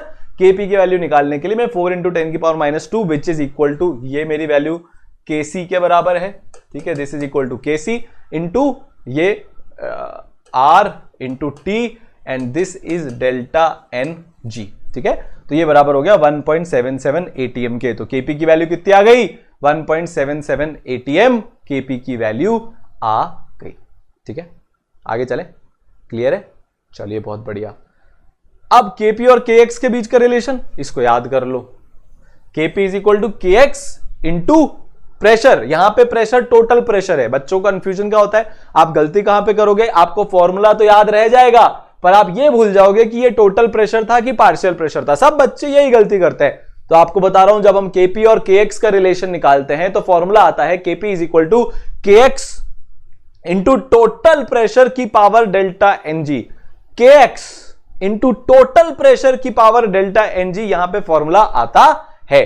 ठीक है, तो ये बड़ा सिंपल हो गया, ये भी हमको याद हो गया। चलिए आगे चलते हैं। अब आपको क्वेश्चन पूछा गया है, पूरा यहां पे हम लिख देते हैं। आपसे क्वेश्चन में दिया गया है कि एक टेम्परेचर T है, टेम्परेचर T इन्होंने दिया नहीं है, कंपाउंड है Ab2, वो डिसोसिएट करता है और किस रिएक्शन के अकॉर्डिंग डिसोसिएट कर रहा है, इस रिएक्शन के अकॉर्डिंग डिसोसिएट कर रहा है और उसकी डिग्री ऑफ डिसोसिएशन अल्फा है। तो अब हम डिग्री ऑफ डिसोसिएशन के साथ साथ हमारा जो इक्विलिब्रियम कांस्टेंट है उसके साथ खेलना हम शुरू कर रहे हैं। ये लिक्विड सॉल्यूशन में, आयनिक इक्विलिब्रियम वगैरह में बहुत काम आता है, तो आपको ये on the toes, on the tips होना चाहिए है। ठीक है, which is small compared to unity. Degree of dissociation alpha compared to unity छोटा है। जब भी आपको यह दिया हुआ हो कि alpha is small, Chhotu unity के कंपैरिजन में, मतलब अल्फा लेस देन 1, मतलब जब भी 1 माइनस अल्फा मेरे सामने कहीं पे भी लिखा हुआ आएगा मैं उसको 1 के बराबर मान लूंगा। ये आपका ब्रह्मास्त्र है। ये आयनिक इक्विलिब्रियम में अकेला ऐसी चीज है जो 90% क्वेश्चन को सॉल्व कर देता है। ये ट्रिक नंबर 2। अगर मेरे को दिया हुआ है अल्फा लेस देन 1, मतलब alpha small compared to unity, तो मैं 1 माइनस अल्फा में से अल्फा को नेग्लेक्ट मार दूंगा, 1 माइनस अल्फा मेरा 1 के बराबर हो जाएगा। चलिए, तो आपसे बोला गया है कि Kp को अल्फा के टर्म्स में निकालो। हमारा ये रिएक्शन है। ठीक है, इनिशियली अगर मैं मान लेता हूं 1 मोल्स थे मेरे पास Ab2 के, अगर इसके अल्फा मोल्स खर्च हो गए तो Ab के कितने मोल्स बनेंगे, अल्फा मोल्स ही बनेंगे। स्टोइचोमेट्रिक कोफिशिएंट के प्रोपोर्शन में मोल्स बनते हैं। Br2 क्या है, Br2 कहां से आ गया, B2 के मेरे पास कितने मोल्स बनेंगे, मेरे पास अल्फा बाय 2 मोल्स बनेंगे। तो इक्विलिब्रियम पे टोटल मोल्स कितने हो गए, 1 प्लस अल्फा बाय 2। Kp का एक्सप्रेशन क्या होता है भाई, इसका पार्शियल प्रेशर का स्क्वायर इंटू इसका पार्शियल प्रेशर। ठीक है, तो Pab का स्क्वायर इंटू Pb2 अपॉन इसके पार्शियल प्रेशर का स्क्वायर। पार्शियल प्रेशर कैसे निकलेगा, टोटल पी प्रेशर अगर मैंने P मान लिया तो मेरे को इसका मोल फ्रैक्शन निकालना पड़ेगा।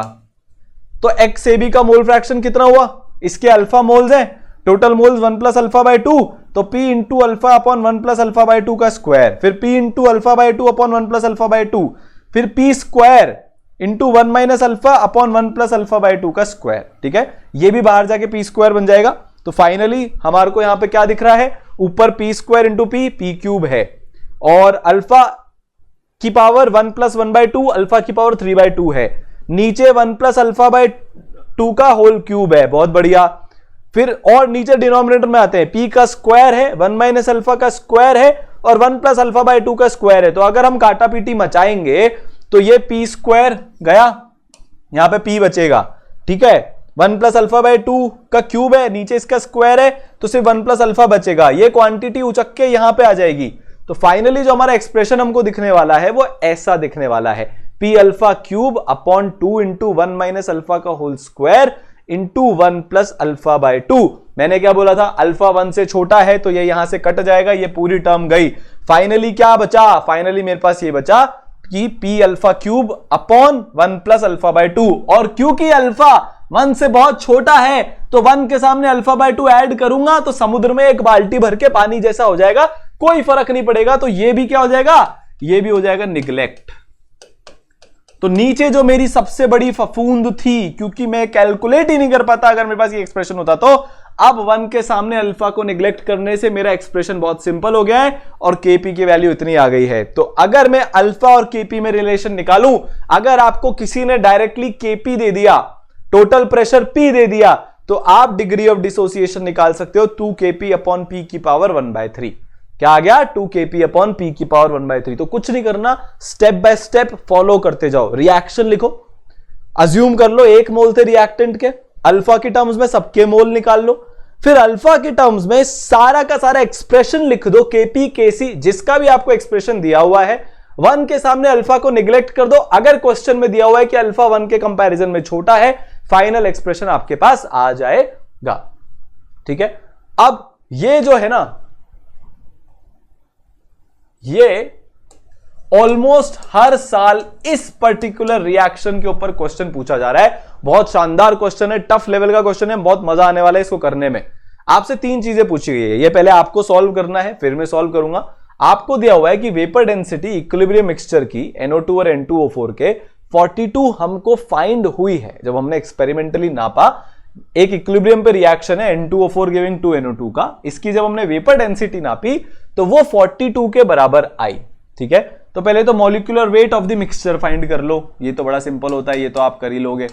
Molecular weight of the mixture आप फाइंड कर लो, फिर डिग्री ऑफ डिसोसिएशन आप फाइंड कर लो कि यार N2O4 कितना डिसोसिएट हुआ, और फिर फाइंड कर लो कि NO2 का परसेंटेज क्या है इस मिक्सचर के अंदर। तो सबसे पहले आप इसको चलो सॉल्व करो, पॉज करके फाइट मारो, फिर अपन मिलते हैं।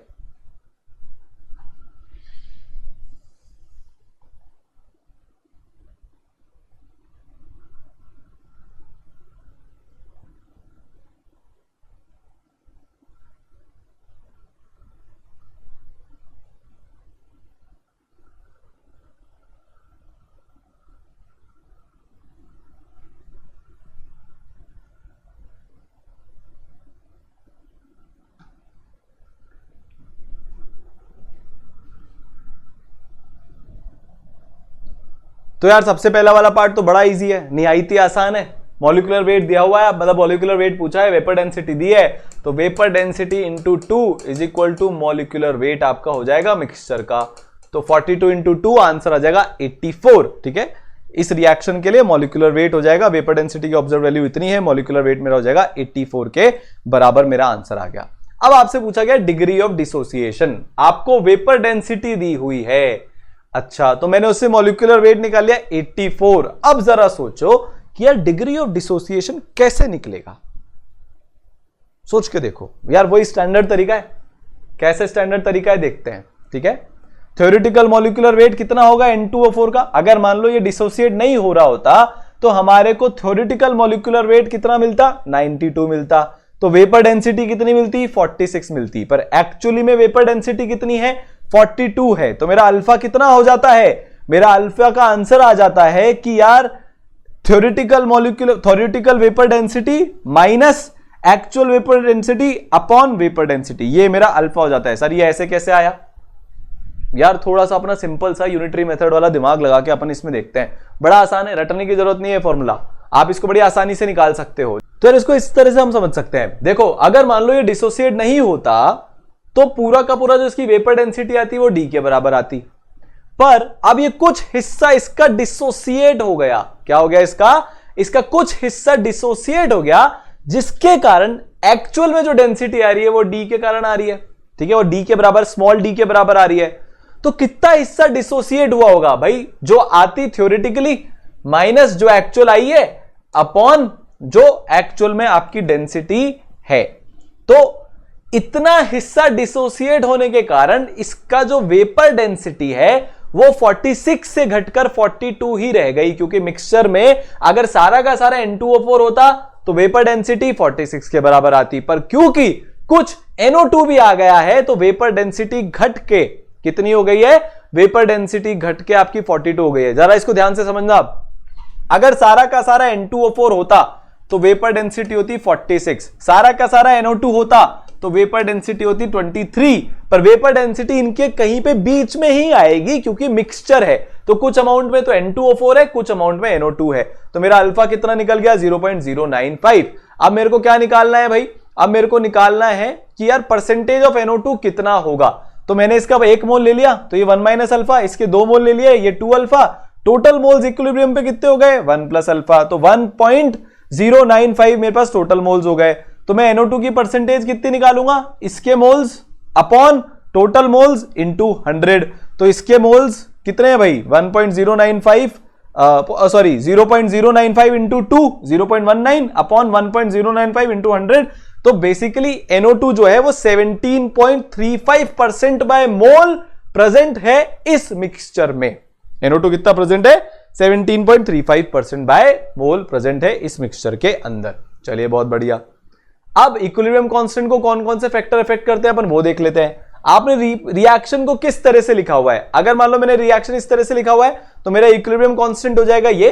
अगर मैं रिएक्शन को उल्टा करके लिख देता हूं, अगर मैं रिएक्शन को रिवर्स कर देता हूं तो मेरा इक्विलिब्रियम कांस्टेंट भी रिवर्स हो जाता है। तो अगर मैं रिएक्शन को रिवर्स करता हूं तो इक्विलिब्रियम कांस्टेंट K1C भी मेरा रिवर्स हो जाता है। बहुत सिंपल है, रिएक्शन रिवर्स कर दिया मतलब जो प्रोडक्ट थे वो अब रिएक्टेंट हो गए और जो रिएक्टेंट थे वो प्रोडक्ट हो गए, तो मेरा इक्विलिब्रियम कांस्टेंट भी रिवर्स हो जाएगा। तो अगर आप रिएक्शन को रिवर्स करते हो तो इक्विलिब्रियम कांस्टेंट भी रिवर्स हो जाता है। चलिए बहुत बढ़िया। स्टोइचियोमेट्री ऑफ द रिएक्शन, अगर आप मान लो जैसे अभी इसमें एग्जांपल आएगा ही सही कि अगर मैं इस रिएक्शन को का कैसे निकालूंगा तो वो कुछ ऐसा आ जाएगा। अब मान लो मैं रिएक्शन को हाफ से मतलब 2 से डिवाइड कर देता हूं, इस पूरी रिएक्शन को अगर मैं यहां पे 2 से डिवाइड कर देता हूं, अगर मैं यहां पे 2 से डिवाइड कर देता हूं और मैं अपनी रिएक्शन को कुछ इस तरीके से लिखता हूं तो अब मेरा इक्विलिब्रियम क्या हो जाएगा, मेरा इक्विलिब्रियम कांस्टेंट कितना हो जाएगा, मेरा इक्विलिब्रियम कांस्टेंट इतना हो गया। जब तक रिएक्शन को 2 से डिवाइड नहीं किया था तो इक्विलिब्रियम कांस्टेंट इतना था। तो मतलब दो कांस्टेंट एक दूसरे से कैसे रिलेटेड है कि अगर मैं इस पूरे का अंडर रूट ले लूं तो मेरे पास K1C आ जाएगा। मतलब समझने की बात यह है कि अगर आप स्टोइचियोमेट्रिक कोफिशिएंट्स चेंज करते हो तो रिएक्शन का क्या चेंज हो जाता है, इक्विलिब्रियम कांस्टेंट भी चेंज हो जाता है, क्योंकि एक्चुअली में अब आपने रिएक्शन चेंज नहीं करी बट रिएक्शन का सब कुछ बाकी चेंज कर दिया, स्टोइचियोमेट्री रिएक्शन की पूरी चेंज कर दी। तो हां, समझने की बात यह है कि स्टोइचियोमेट्री चेंज करने से आपका इक्विलिब्रियम कांस्टेंट चेंज होगा। ठीक है, अगर आपने किस ढंग से लिखा है उस पर डिपेंड करेगा कि आपका ये कितना आता है नया वाला इक्विलिब्रियम कांस्टेंट। ठीक है, क्लियर हुआ? आगे चलें। अच्छा, अब बच्चे बोलेंगे कि सर आपने तो बोला था कि इक्विलिब्रियम कांस्टेंट सिर्फ टेंपरेचर पे डिपेंड करता है। भैया मैंने उसमें ये थोड़ी ना बोला था कि आप रिएक्शन ही चेंज कर दो, उसके स्टोइचियोमेट्रिक कोफिशिएंट ही चेंज कर दो। कोई भी अगर एक गिवन रिएक्शन है, मान लो A + B गिविंग C है, आप इसके प्रेशर वॉल्यूम में कोई भी चेंज कर लो, K की वैल्यू अनचेंज्ड रहेगी। इसी गिवन रिएक्शन में जब आप टेम्परेचर की वैल्यू को चेंज करोगे तो जाके K चेंज होगा। पर अगर आप यहां पे हाफ से मल्टीप्लाई कर दोगे तो स्टोइचियोमेट्रिक कोफिशिएंट्स चेंज होने के कारण मेरा इक्विलिब्रियम कांस्टेंट भी चेंज हो जाएगा। क्लियर हुआ? सेम रिएक्शन के लिए सिर्फ टेम्परेचर पे डिपेंड करेगा, पर स्टोइचियोमेट्री चेंज करने पर इक्विलिब्रियम कांस्टेंट चेंज हो जाएगा। ठीक है, चलिए बहुत बढ़िया। कितने स्टेप्स में आप रिएक्शन करवा रहे हो इस पे भी डिपेंड करता है। जैसे फॉर एग्जांपल मान लो मेरा रिएक्शन है A गिविंग X + Y, अगर इसका इक्विलिब्रियम कांस्टेंट Kp1 है, मैंने रिएक्शन को 2 स्टेप्स में करवाया कि पहले A से W बनाया फिर W से X + Y बनाया। इसका इक्विलिब्रियम कांस्टेंट Kp2, इसका Kp3, तो Kp1 की वैल्यू कितनी हो जाएगी XY/A, Kp2 की वैल्यू कितनी हो जाएगी W/A, Kp3 की वैल्यू XY/W। तो आप Kp2 को Kp3 से मल्टीप्लाई कर दोगे तो आपको मिल जाएगा Kp1। ठीक है, तो कई बार आपसे इस रिएक्शन का इक्विलिब्रियम कांस्टेंट पूछ लिया जाएगा और आपको इन दोनों रिएक्शन का इक्विलिब्रियम कांस्टेंट गिवन होगा। क्वेश्चन कैसे बनता है, इन दोनों का इक्विलिब्रियम कांस्टेंट दे दिया, इसका पूछ लिया, तो इस तरह से आप कैलकुलेशन करके आंसर निकाल सकते हो। Very easy. टेम्परेचर का क्या है, इक्विलिब्रियम कांस्टेंट की वैल्यू चेंज होती है चेंज इन टेम्परेचर के साथ। कैसे चेंज होती है, एग्जैक्ट मैथमेटिकल फॉर्मूला क्या है, केमिकल काइनेटिक्स में आर्हेनियस इक्वेशन में पढ़ेंगे। ठीक है, थर्मोडायनेमिक्स से आप कभी कभी के इक्विलिब्रियम कैलकुलेट कर सकते हो। कई बार क्या किया जाएगा, आपको किसी रिएक्शन में डायरेक्टली के इक्विलिब्रियम की वैल्यू नहीं देंगे, पहले वो आपसे एक स्टेप ऐड करवाएंगे, वो आपको दे देंगे ΔG0, आपको दे देंगे टेम्परेचर, फिर आपसे पूछेंगे पहले के इक्विलिब्रियम निकालो, उसके बाद उसके आगे की कैलकुलेशन करना, परसेंटेज डिसोसिएशन वगैरह वगैरह वगैरह। तो ΔG0 = -RT ln K equilibrium, जहां पे ΔG0 है standard Gibbs free energy, K equilibrium तो K इक्विलिब्रियम में, और टेम्परेचर T है इन केल्विन। ठीक है, टेम्परेचर केल्विन में यहां पे रखाई में आएगा। सो ΔG0 = -RT ln K equilibrium. चलिए बहुत बढ़िया।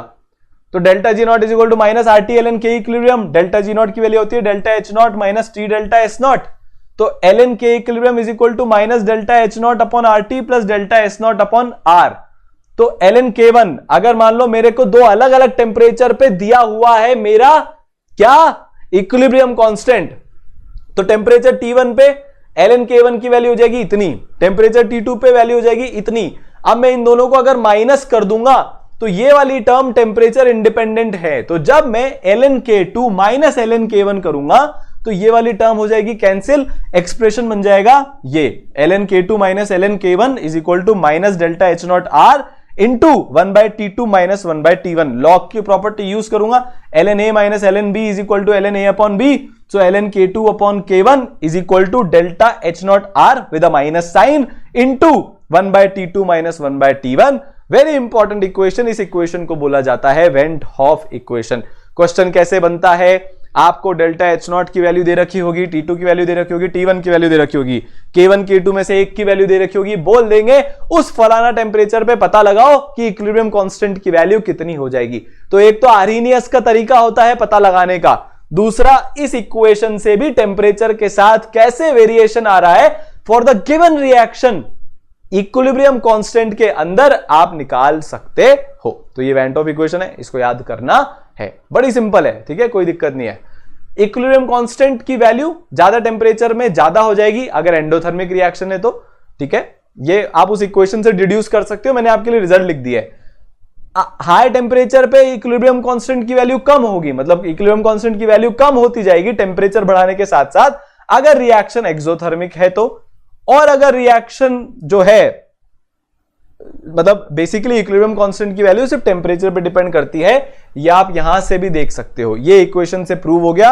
यहां पे सब कुछ कांस्टेंट है for a given reaction, delta H not constant होता है, आर कांस्टेंट है, बस इसमें जो वेरिएबल है वो है T1 और T2। तो अगर एंडोथर्मिक रिएक्शन है तो टेम्परेचर बढ़ाने पर Kc बढ़ेगा, अगर एक्सोथर्मिक रिएक्शन है तो टेम्परेचर बढ़ाने पर Kc कम होगा, ठीक है। तो K की वैल्यू कम होगी अगर एक्सोथर्मिक रिएक्शन है विद टेम्परेचर, और K की वैल्यू बढ़ेगी विद इंक्रीज इन टेम्परेचर अगर रिएक्शन एंडोथर्मिक है तो, ठीक है। चलिए बहुत बढ़िया। अब एक होता है, दो तरह के इक्विलिब्रियम होते हैं, मतलब अगर हम एक टाइप ऑफ इक्विलिब्रियम की बात करें तो जैसे एक फिजिकल और केमिकल था, वैसे केमिकल के अंदर भी दो तरह के इक्विलिब्रियम होते हैं। पहला होता है हीट्रोजीनियस इक्विलिब्रियम। कौन सा होता है? हीट्रोजीनियस इक्विलिब्रियम होता है। इस केसेस में एक्टिव मास प्योर सॉलिड का और प्योर लिक्विड का 1 की तरह से लेते हैं।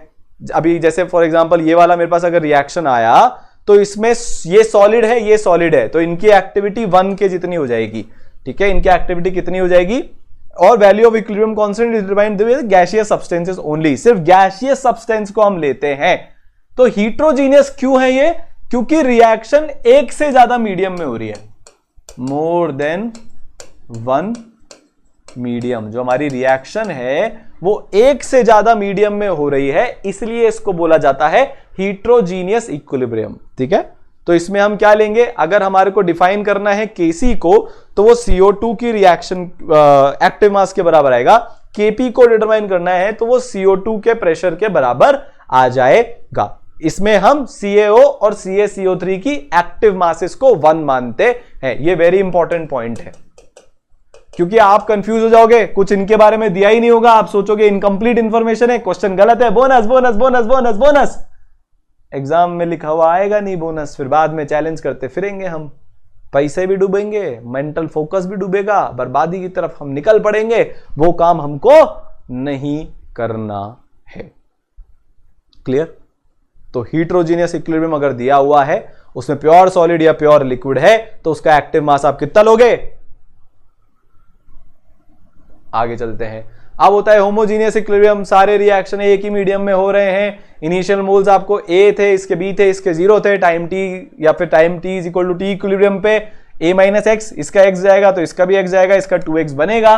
तो आप डायरेक्टली जब Kc की वैल्यू को कैलकुलेट करोगे, या फिर अगर आप इस X को Kc की टर्म्स में कैलकुलेट करोगे, तो X की वैल्यू आ जाएगी √Kc/4। X की वैल्यू क्या आ जाएगी? √Kc/4। अब यहां पे जो बहुत इंपॉर्टेंट पॉइंट है, मैं वो लिखने जा रहा हूं, आप भी मेरे साथ लिख लेना।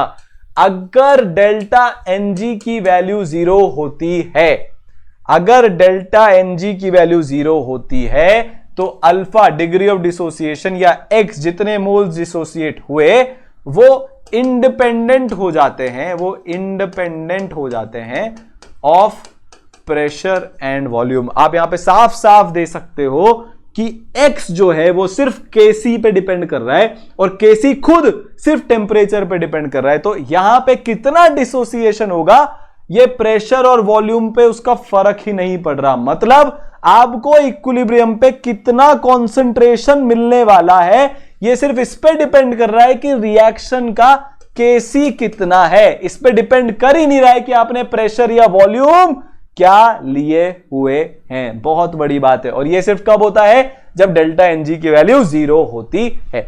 अगर मान लो मैं नॉन डेल्टा एनजी वाला रिएक्शन देता हूं, यहां पे डेल्टा एनजी 0 नहीं है, बेंट्स रूल वाला मैं एक रिएक्शन ले लेता हूं, तो इस केस में क्या होगा? a minus x x x delta NG not 0।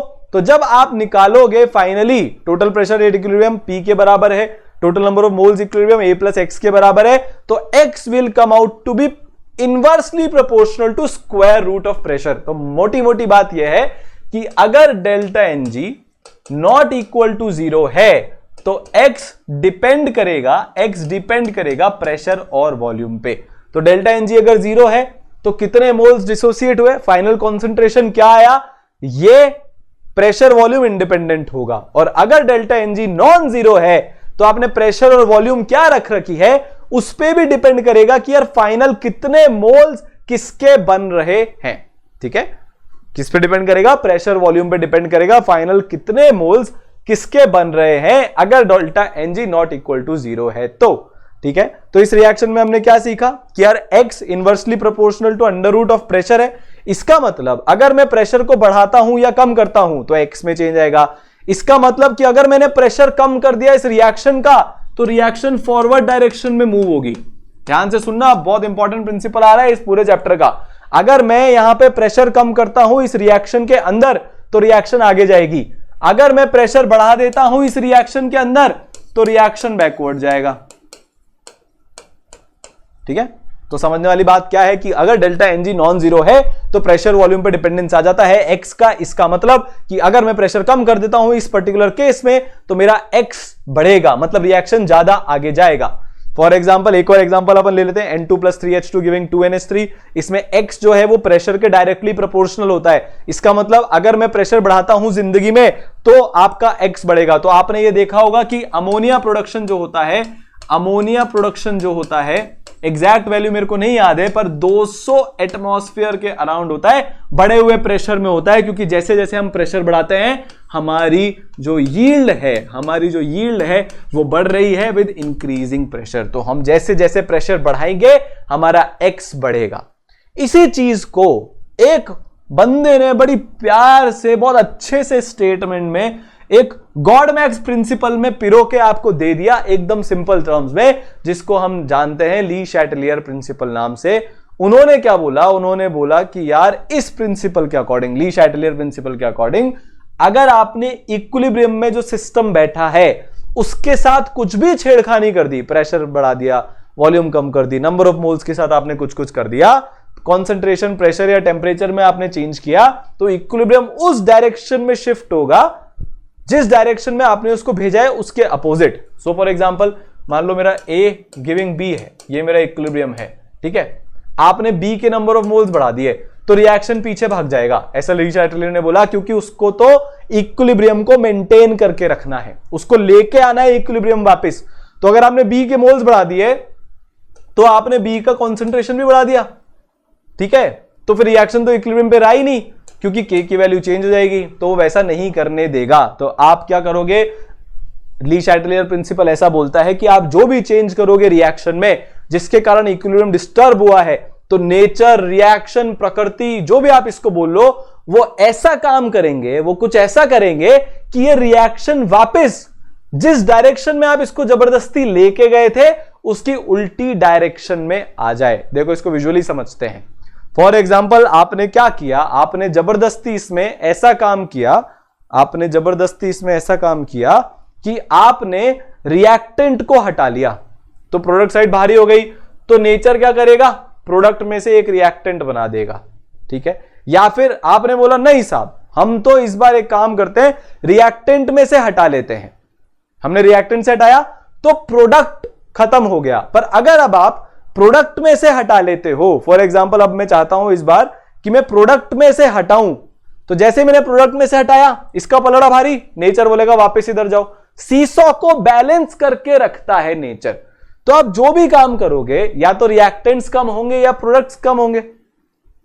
अगर आप रिएक्टेंट्स कम करोगे तो प्रोडक्ट से रिएक्टेंट साइड में रिएक्शन शिफ्ट हो जाएगी, और अगर आप प्रोडक्ट कम कर दोगे तो रिएक्टेंट्स प्रोडक्ट में कन्वर्ट हो जाएंगे। मतलब जो आप करोगे नेचर उसका उल्टा करेगा। यह ली चैटलियर प्रिंसिपल है। जैसे आप हो, जो मम्मी पापा बोलते हैं, आप उसका हमेशा उल्टा ही करते हो। मम्मी पापा ने बोला बेटा पढ़ाई कर ले, नहीं सर पढ़ाई नहीं सर, अभी पढ़ाई नहीं कर सकते सर। मतलब सर क्या, मम्मी पापा, है ना, हम तो कुछ और करेंगे, अभी हम चिल करेंगे, मस्ती करेंगे, हमको क्योंकि अभी एग्जाम की वैल्यू रियलाइज नहीं है। वैसे ये होता है, नेचर भी ऐसे ही होता है। जो किया उसका उल्टा ही करना है, जो किया उसका उल्टा ही करना है, जो किया उसका उल्टा ही करना है। ये एक बहुत सिंपल सा ली चैटलियर प्रिंसिपल का लॉ है। ठीक है, तो फॉर एग्जांपल अगर मान लो हम कंसंट्रेशन में चेंज करते हैं, एक इक्विलिब्रियम में अगर आप कंसंट्रेशन बढ़ाओगे रिएक्टेंट्स का, तो प्रोडक्ट साइड में चला जाएगा, क्योंकि आपने रिएक्टेंट्स को ज्यादा भारी बना दिया। प्रोडक्ट अपॉन रिएक्टेंट का रेशियो हमेशा बराबर होना चाहिए। तो अगर आपने डिनोमिनेटर बढ़ा दिया तो रिएक्टेंट्स कन्वर्ट होके प्रोडक्ट में चले जाएंगे, वापस से प्रोडक्ट अपॉन रिएक्टेंट का रेशियो बराबर हो जाएगा। सो मेरे पास क्या है, प्रोडक्ट अपॉन रिएक्टेंट का रेशियो है। आपने अगर इसको बढ़ा दिया तो फाइनली होगा क्या कि आपके कुछ रिएक्टेंट प्रोडक्ट में कन्वर्ट हो जाएंगे, और ये वापस से रेशियो आपका ओल्ड रेशियो के बराबर हो जाएगा। ठीक है, समझ में आई बात? पक्का? और अगर आप गलती से एक्स्ट्रा प्रोडक्ट लाके डाल देते हो, ठीक है, जैसे फॉर एग्जांपल मेरे पास ये रिएक्शन है H2 plus N2 giving 2NH3। अगर मान लो मैं इसमें आके 3H, मतलब मैं इसमें अगर hydrogen plus H2 plus N2 add कर दूंगा तो रिएक्शन फॉरवर्ड डायरेक्शन में शिफ्ट हो जाएगी। अगर आपके पास पहले 10 मोल थे NH3 के, आपने और एक्स्ट्रा प्रोडक्ट डाल दिया तो आपके पास ग्रेटर देन 10 मोल्स हो जाएंगे, और जो बड़ी नॉर्मल चीज भी है। ठीक है, अगर आपने मान लो बाहर से लाके कहीं से 15 मोल NH3 डाल दिया, तो फिर क्या होगा कि अगर के पास मान लो इनिशियली लेट से आपके पास 30 मोल H2 के थे, 10 मोल N2 के थे, तो जब नया इक्विलिब्रियम आएगा, आपने बाहर से लाके 15 मोल डाले NH3 के, जब नया इक्विलिब्रियम आएगा तो इसके पास ग्रेटर देन 30 मोल्स होंगे, इसके पास ग्रेटर देन 10 मोल्स होंगे। तो जो भी आप करोगे रिएक्शन उसके उल्टी साइड में जाएगी।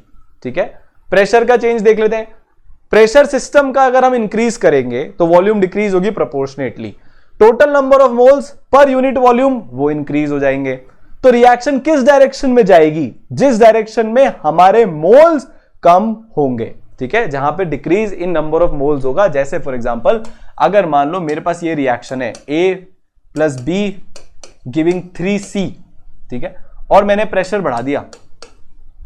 मैंने क्या किया? मैंने प्रेशर बढ़ा दिया। तो क्या हुआ? प्रेशर बढ़ाने पर वॉल्यूम कम हो गई। वॉल्यूम कम होने के कारण सबका कॉन्सेंट्रेशन इंक्रीज हो गया। मेरे को वापस से कॉन्सेंट्रेशन को कम करना है, तो मैं किस डायरेक्शन में जाऊंगा? जिस डायरेक्शन में नंबर ऑफ मोल्स कम होते हैं, तो रिएक्शन बैकवर्ड आएगा। रिएक्शन क्या आएगा? रिएक्शन बैकवर्ड आएगा। पर अगर मान लो मेरे पास 3A plus B giving C है, अब मैं इसमें प्रेशर बढ़ाता हूं। अब मैं क्या करता हूं? इसमें प्रेशर बढ़ाता हूं। रिएक्शन किस डायरेक्शन में जाएगा? जहां पे सर नंबर ऑफ मोल्स कम है, क्योंकि हमको कंसंट्रेशन कम करना है, तो रिएक्शन फॉरवर्ड डायरेक्शन में जाएगा। पर एक बड़ी अजीब सी सिचुएशन आपको बताता हूं। अगर मान लो A plus B giving 2C है, तो इसमें प्रेशर का कोई इफेक्ट आएगा ही नहीं, क्योंकि इधर भी उतने ही मोल्स हैं, उधर भी इतने मोल्स हैं। मैं रिएक्शन को इधर भी भेजूंगा, नेट मोल उतने ही रहेंगे। रिएक्शन को इधर भी भेजूंगा तो नेट मोल्स उतने ही रहेंगे। तो इससे सीखने को क्या मिलता है कि अगर डेल्टा Ng बराबर 0 है, no effect of pressure change. अगर मारो डेल्टा Ng 0 6, तो प्रेशर को कोई इफेक्ट नहीं पड़ोगो। ठीक है, तो डेल्टा एन जी जीरो के केस में प्रेशर का कोई इफेक्ट नहीं पड़ेगा, जैसा कि यहां पे लिखा हुआ है। अगर डेल्टा एन जी जीरो है, डेल्टा एन जी अगर zero, no effect of pressure change. ठीक है। टेम्परेचर दो केस होते हैं, delta H positive, delta H negative. दो तरह की रिएक्शन होती है, या तो एंडोथर्मिक है या एक्सोथर्मिक है। एंडोथर्मिक के केस में टेम्परेचर बढ़ाने पर रिएक्शन फॉरवर्ड डायरेक्शन में जाता है। ये याद कर लो, इसमें बार बार दिमाग नहीं लगाना, समझना भी नहीं है। एक्सोथर्मिक के केस में टेम्परेचर बढ़ाने पर रिएक्शन बैकवर्ड डायरेक्शन में आता है। ठीक है। अगर रिएक्शन एंडोथर्मिक है, मतलब डेल्टा एच पॉजिटिव है, तो टेम्परेचर बढ़ाने पर रिएक्शन फॉरवर्ड जाएगा। अगर रिएक्शन एंडोथर्मिक नहीं, मतलब एक्सोथर्मिक है, तो टेम्परेचर बढ़ाने पर रिएक्शन बैकवर्ड डायरेक्शन में आएगा। एंडोथर्मिक के केस में टेम्परेचर बढ़ाने पर फॉरवर्ड, एक्सोथर्मिक के केस में टेम्परेचर बढ़ाने पर बैकवर्ड। ये यहां पे इतनी बड़ी सीधी लाइन में ये ही लिखा हुआ है। ठीक है। इनर्ट गैस का एडिशन, अब ये बच्चे कंफ्यूज होते हैं, ये कंफ्यूजन का पॉइंट है। इसमें दो केसेस होते हैं। देखो, आप इनर्ट गैस को दो तरीके से ऐड कर सकते हो। पहला केस होता है आपने वॉल्यूम को कांस्टेंट कर दिया, तो जब आप वॉल्यूम को कांस्टेंट करके इनर्ट गैस को ऐड करते हो, तो एडिशन ऑफ इनर्ट गैस से इक्विलिब्रियम को कोई फर्क नहीं पड़ता। क्यों? क्योंकि वॉल्यूम अगर कांस्टेंट है तो कॉन्सेंट्रेशन भी कांस्टेंट है, क्योंकि आपने एडिशन किया है इनर्ट गैस का। क्या आपने रिएक्टेंट और प्रोडक्ट के मोल्स में चेंज किया? क्या नहीं किया। तो अगर वॉल्यूम उतनी है तो उनकी कॉन्सेंट्रेशन चेंज होगी? क्या नहीं होगी। तो क्या एक्टिव मासेस चेंज होंगे? क्या नहीं होंगे। तो इफेक्टिवली रिएक्शन को कोई फर्क नहीं पड़ा। तो कांस्टेंट वॉल्यूम पे अगर हम इनर्ट गैस ऐड करते हैं तो कोई फर्क नहीं पड़ता है। चलिए, बहुत बढ़िया। पर कांस्टेंट प्रेशर है, मतलब वॉल्यूम वेरिएबल, क्योंकि हमने टेम्परेचर फिक्स करके रखा हुआ है। ठीक है। वॉल्यूम वेरिएबल है, PV is equal to NRT आज भी होल्ड करता है। ये सब क्या है? कांस्टेंट है। एन भी कांस्टेंट, आर भी कांस्टेंट, टी भी कांस्टेंट है हमारी गिवन सेट ऑफ कंडीशंस में। तो मैंने अगर प्रेशर को कांस्टेंट रखा हुआ है, सॉरी मतलब नंबर ऑफ मोल्स चेंज होंगे, ये तीनों तो कैसे कांस्टेंट हो सकते हैं? अगर मेरा ये कांस्टेंट है और टेम्परेचर कांस्टेंट है, तो V और N यहां पे चेंज होने वाले हैं। तो अगर मैं कांस्टेंट प्रेशर पे इनर्ट गैस को ऐड करता हूं तो अब इफेक्ट होगा। तो जरा आप ध्यान से सुनना और समझना, आंखें खोल के कान खोल के सुनेंगे। अगर मैं इनर्ट गैस को ऐड करता हूं, इक्विलिब्रियम, एक सिस्टम मेरा इक्विलिब्रियम पे है कांस्टेंट प्रेशर पे, तो टोटल वॉल्यूम इंक्रीज कर जाएगी, क्योंकि यार मैंने N को बढ़ा दिया तो V प्रोपोर्शनल टू N, क्योंकि P और T तो कांस्टेंट है। तो जब मेरा N बढ़ेगा तो मेरा V भी बढ़ेगा, तो मेरा वॉल्यूम बढ़ गया। वॉल्यूम बढ़ने के कारण मेरा कॉन्सेंट्रेशन कम हो गया। तो रिएक्शन कौन सी डायरेक्शन में जाएगा? जहां पे नंबर ऑफ मोल्स बढ़ेंगे। तो मेरा रिएक्शन कौन सी डायरेक्शन में जाएगा? जहां पे कि there is an increase in number of moles of gases. जैसे फॉर एग्जांपल, मान लो मेरे पास एक रिएक्शन है A, दूसरी रिएक्शन है A plus be giving 3C। मैंने इसको कांस्टेंट प्रेशर पे इनर्ट गैस को ऐड किया तो रिएक्शन फॉरवर्ड जाएगा। मान लो मेरे पास रिएक्शन है 2B giving C, constant pressure पे इनर्ट गैस को ऐड करूंगा, रिएक्शन बैकवर्ड आएगा। समझने की बात क्या है कि अगर प्रेशर कांस्टेंट है, ध्यान से सुनना, अगर प्रेशर कांस्टेंट है और आप उसमें क्या करते हो? एडिशन करते हो इनर्ट गैस का, तो रिएक्शन उस डायरेक्शन में जाएगा जहां पे नंबर ऑफ मोल्स इंक्रीज हो रहे होंगे। ठीक है, क्लियर? तो हम देख लेते हैं, बड़ा सिंपल है। H2 plus I2 giving 2HI, delta H positive है, आपसे बोला गया फेवरेबल कंडीशंस बता दो फॉर्मेशन ऑफ प्रोडक्ट की। तो डेल्टा NG 0 है, प्रेशर के चेंज से कोई फर्क नहीं पड़ेगा, वॉल्यूम के चेंज से कोई फर्क नहीं पड़ेगा, इनर्ट गैस के चेंज से भी कोई फर्क नहीं पड़ने वाला है। ठीक है, इनर्ट गैस का भी चेंज कोई फर्क नहीं पड़ने देगा। अगर हमारा अगर हमारा डेल्टा NG 0 है तो कोई भी फर्क नहीं पड़ेगा, क्योंकि आप किसी भी डायरेक्शन में रिएक्शन को घुमा लो, नंबर ऑफ मोल्स तो वही रहने वाले हैं। इनर्ट गैस के उससे मेरा कोई भी फर्क नहीं पड़ने वाला है। तो जब जब डेल्टा NG 0 है, सिर्फ टेम्परेचर का फर्क पड़ेगा। ली शैटरियर प्रिंसिपल में अगर आपको रिएक्शन को आगे पीछे करवाना है एक्सटर्नल वेरिएबल्स को चेंज कर और डेल्टा NG 0 है तो सिर्फ टेम्परेचर का फर्क पड़ेगा। डेल्टा H पॉजिटिव, रिएक्शन को आगे लेके जाना है तो टेम्परेचर को बढ़ाओ। चलिए, बहुत बढ़िया। इस केस में भी डेल्टा NG 0, तो प्रेशर का कोई इफेक्ट नहीं, वॉल्यूम का कोई इफेक्ट नहीं, इनर्ट गैस का भी कोई इफेक्ट नहीं, ठीक है। Delta NG delta H negative, तो टेम्परेचर कम करेंगे। एक्सोथर्मिक रिएक्शन के केस में अगर टेम्परेचर को कम करते हैं तो रिएक्शन फॉरवर्ड डायरेक्शन में जाता है। अब PCl5 giving PCl3 plus Cl2 delta H negative, तो पहली बात तो टेम्परेचर को हम कम करेंगे तो रिएक्शन फॉरवर्ड डायरेक्शन में जाएगा। यहां पे डेल्टा Ng की वैल्यू 1 है, मतलब फॉरवर्ड डायरेक्शन में जाने पर number of moles n increase हो रहा है। यह चीज हमको समझनी पड़ेगी कि n इंक्रीज हो रहा है फॉरवर्ड डायरेक्शन में जाने पर, मतलब इनर्ट गैस का एडिशन करूंगा तो मजा आ गया। क्यों? क्योंकि अगर प्रेशर कांस्टेंट है, देखो वॉल्यूम कांस्टेंट का केस गया, उस केस में तो इनर्ट गैस को डालने से कोई फर्क नहीं पड़ेगा। अज्यूमिंग प्रेशर कांस्टेंट है, हम ये वाला रिएक्शन करवा रहे हैं, ये वाला रिएक्शन हम करवा रहे हैं, तो अगर मैं इनर्ट गैस डालूंगा तो किस डायरेक्शन में रिएक्शन जाएगी? जिधर नंबर ऑफ मोल्स ज्यादा है, तो वो कौन सा डायरेक्शन है? Forward direction. तो हां, इस केस में मेरे को इनर्ट गैस डालना चाहिए। अब मैं प्रेशर और वॉल्यूम की, भाई मेरे को एक बात बताओ, मैं प्रेशर कम करूं कि ज्यादा करूं? जरा बताना। प्रेशर ज्यादा बढ़ाने का मेरे को क्या फायदा मिल रहा है?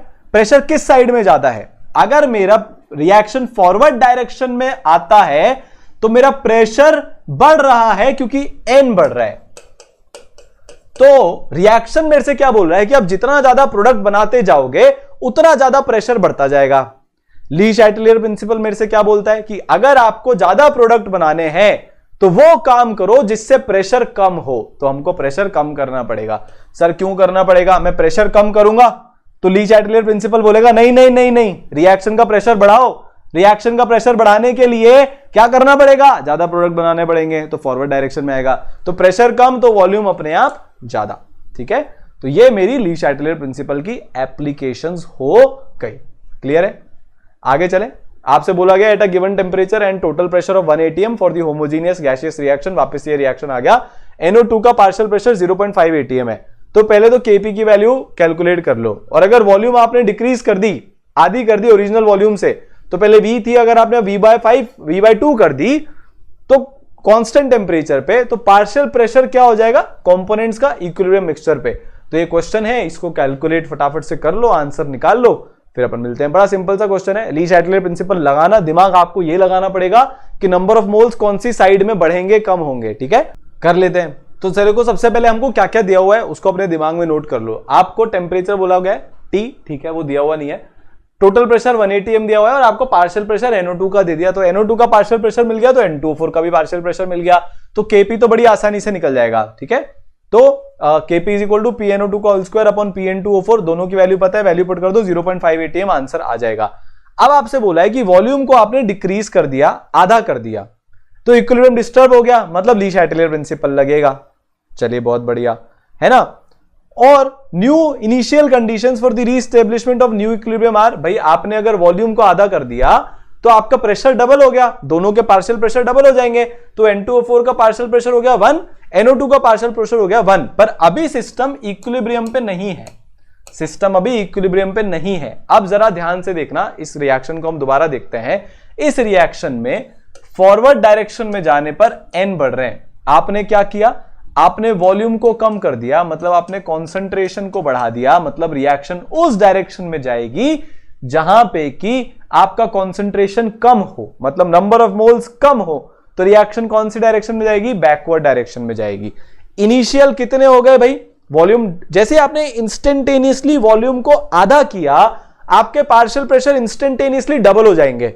अब रिएक्शन को चमकेगा, अब ये मेरे साथ क्या हो गया, मेरे को तो दोबारा इक्विलिब्रियम पे जाना है, तो वो अब एक्शन लेना शुरू करेगा, बैकवर्ड डायरेक्शन में जाना शुरू करेगा।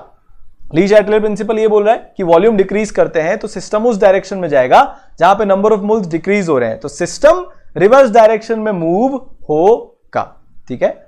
NO2 will be converted into N2O4। तो हम क्या करेंगे कि प्रेशर में डिक्रीज को x atm मान लेते हैं, ठीक है। ये मेरा रिएक्शन हो गया, इनिशियल प्रेशर था 1 फाइनल हो गया 1 + x/2, क्योंकि रिएक्शन बैकवर्ड डायरेक्शन में जा रही है तो इस तरफ प्रेशर बढ़ेगा, मतलब इसके नंबर ऑफ मोल्स या इसका पार्शियल प्रेशर बढ़ेगा, तो हो गया 1 + x/2, इसका हो गया 1 - x। तो Kp कितना हो जाएगा? 1 - x का whole square upon 1 + x/2 which will be fixed.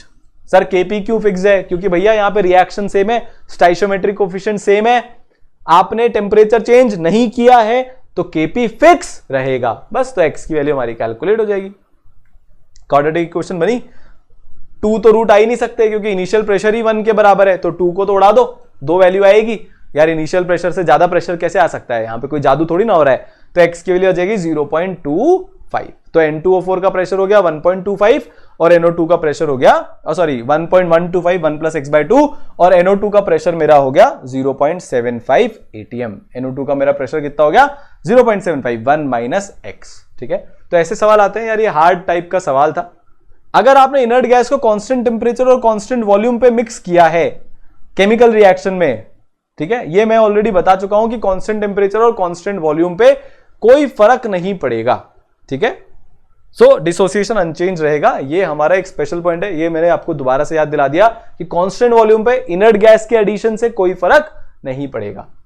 अब आप फिजिकल इक्विलिब्रियम में अगर ली चैटलियर प्रिंसिपल लगाना चाहते हो तो आइस की जो मेल्टिंग है उससे हीट एब्जॉर्ब होती है। आप आइस को मेल्ट करा रहे हो, बॉन्ड को तोड़ने के लिए आपको हीट देनी पड़ेगी और वॉल्यूम डिक्रीज होता है। वॉल्यूम क्या होता है, डिक्रीज होता है। Very very important. जनरली जब हम सॉलिड से लिक्विड में जाते हैं तो वॉल्यूम इंक्रीज होता है, बट पानी के केस में डिक्रीज होता है वॉल्यूम। ठीक है, आई बात समझ में? तो 1 ग्राम आइस का वॉल्यूम 1.09 ml होता है, 1 ग्राम पानी का वॉल्यूम 1.01 ml होता है 0 डिग्री सेल्सियस पे।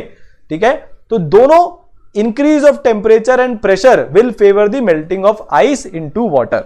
ये ली चैटलियर प्रिंसिपल का यार बेसिक सा है। जैसे आप टेम्परेचर बढ़ाओगे तो ज्यादा जल्दी आइस कन्वर्ट हो जाएगी पानी के अंदर, ये तो बहुत हमने नोटिस किया हुआ ही है। फिर प्रेशर बढ़ाने से क्या हो रहा है, वॉल्यूम कम हो रही है। ठीक है, प्रेशर बढ़ाने से क्या हो रहा है, प्रेशर बढ़ाने से वॉल्यूम कम हो रही है। वॉल्यूम कम हो रही है तो फिर रिएक्शन आगे जाएगा। ठीक है, आगे चले, बढ़िया, चलो। तो ये सारे फिजिकल मतलब बेसिकली ये फिजिकल इक्विलिब्रियम के केस में ली चैटलियर प्रिंसिपल का एप्लीकेशन है। बहुत सिंपल सा होता है, इसमें हमारे को कुछ करने की जरूरत नहीं है। ठीक है, तो ये सब आप आराम से आप निकाल सकते हो क्योंकि हमको बात समझ में आ गया। Same for solubility of gas. Solubility of gas में क्या होता है भाई, सॉल्युबिलिटी ऑफ गैस में ये होता है, प्रेशर का इफेक्ट क्या आएगा कि सॉल्युबिलिटी ऑफ गैस, जो सॉल्वेंट में आपने देखो प्रेशर को बढ़ाया, ठीक है, अगर आप प्रेशर को बढ़ा रहे हो, ये गैस के पार्टिकल्स हैं, ये लिक्विड में जाएंगे तो सॉल्युबिलिटी ज्यादा होने पर प्रेशर कम होता है। अगर आप सॉल्युबिलिटी को बढ़ाते हो तो प्रेशर कम होगा। तो अगर मैं एक्सटर्नली प्रेशर बढ़ा दूंगा, अगर मैं प्रेशर बढ़ा दूंगा तो रिएक्शन क्या बोलेगा कि भैया प्रेशर को कम करो, तो रिएक्शन और ज्यादा गैस को सॉल्युबल करा देगा। तो इसका मतलब अगर मैं प्रेशर बढ़ाता हूं तो solubility of gas in liquid will increase. Solubility of gas in liquid बढ़ जाएगी। ठीक है, तो यार ये होता है हमारा केमिकल इक्विलिब्रियम का रिवीजन समाप्त। काफी मजा आया, बहुत इजी चैप्टर है, बहुत लल्लू लल्लू क्वेश्चन आते हैं, आपने एग्जांपल देख ही लिए। ठीक है ना, तो यार बस यही याद रखना है कि आपको टर्म्स क्लियर होनी चाहिए, आपको यूनिट्स क्लियर होने चाहिए।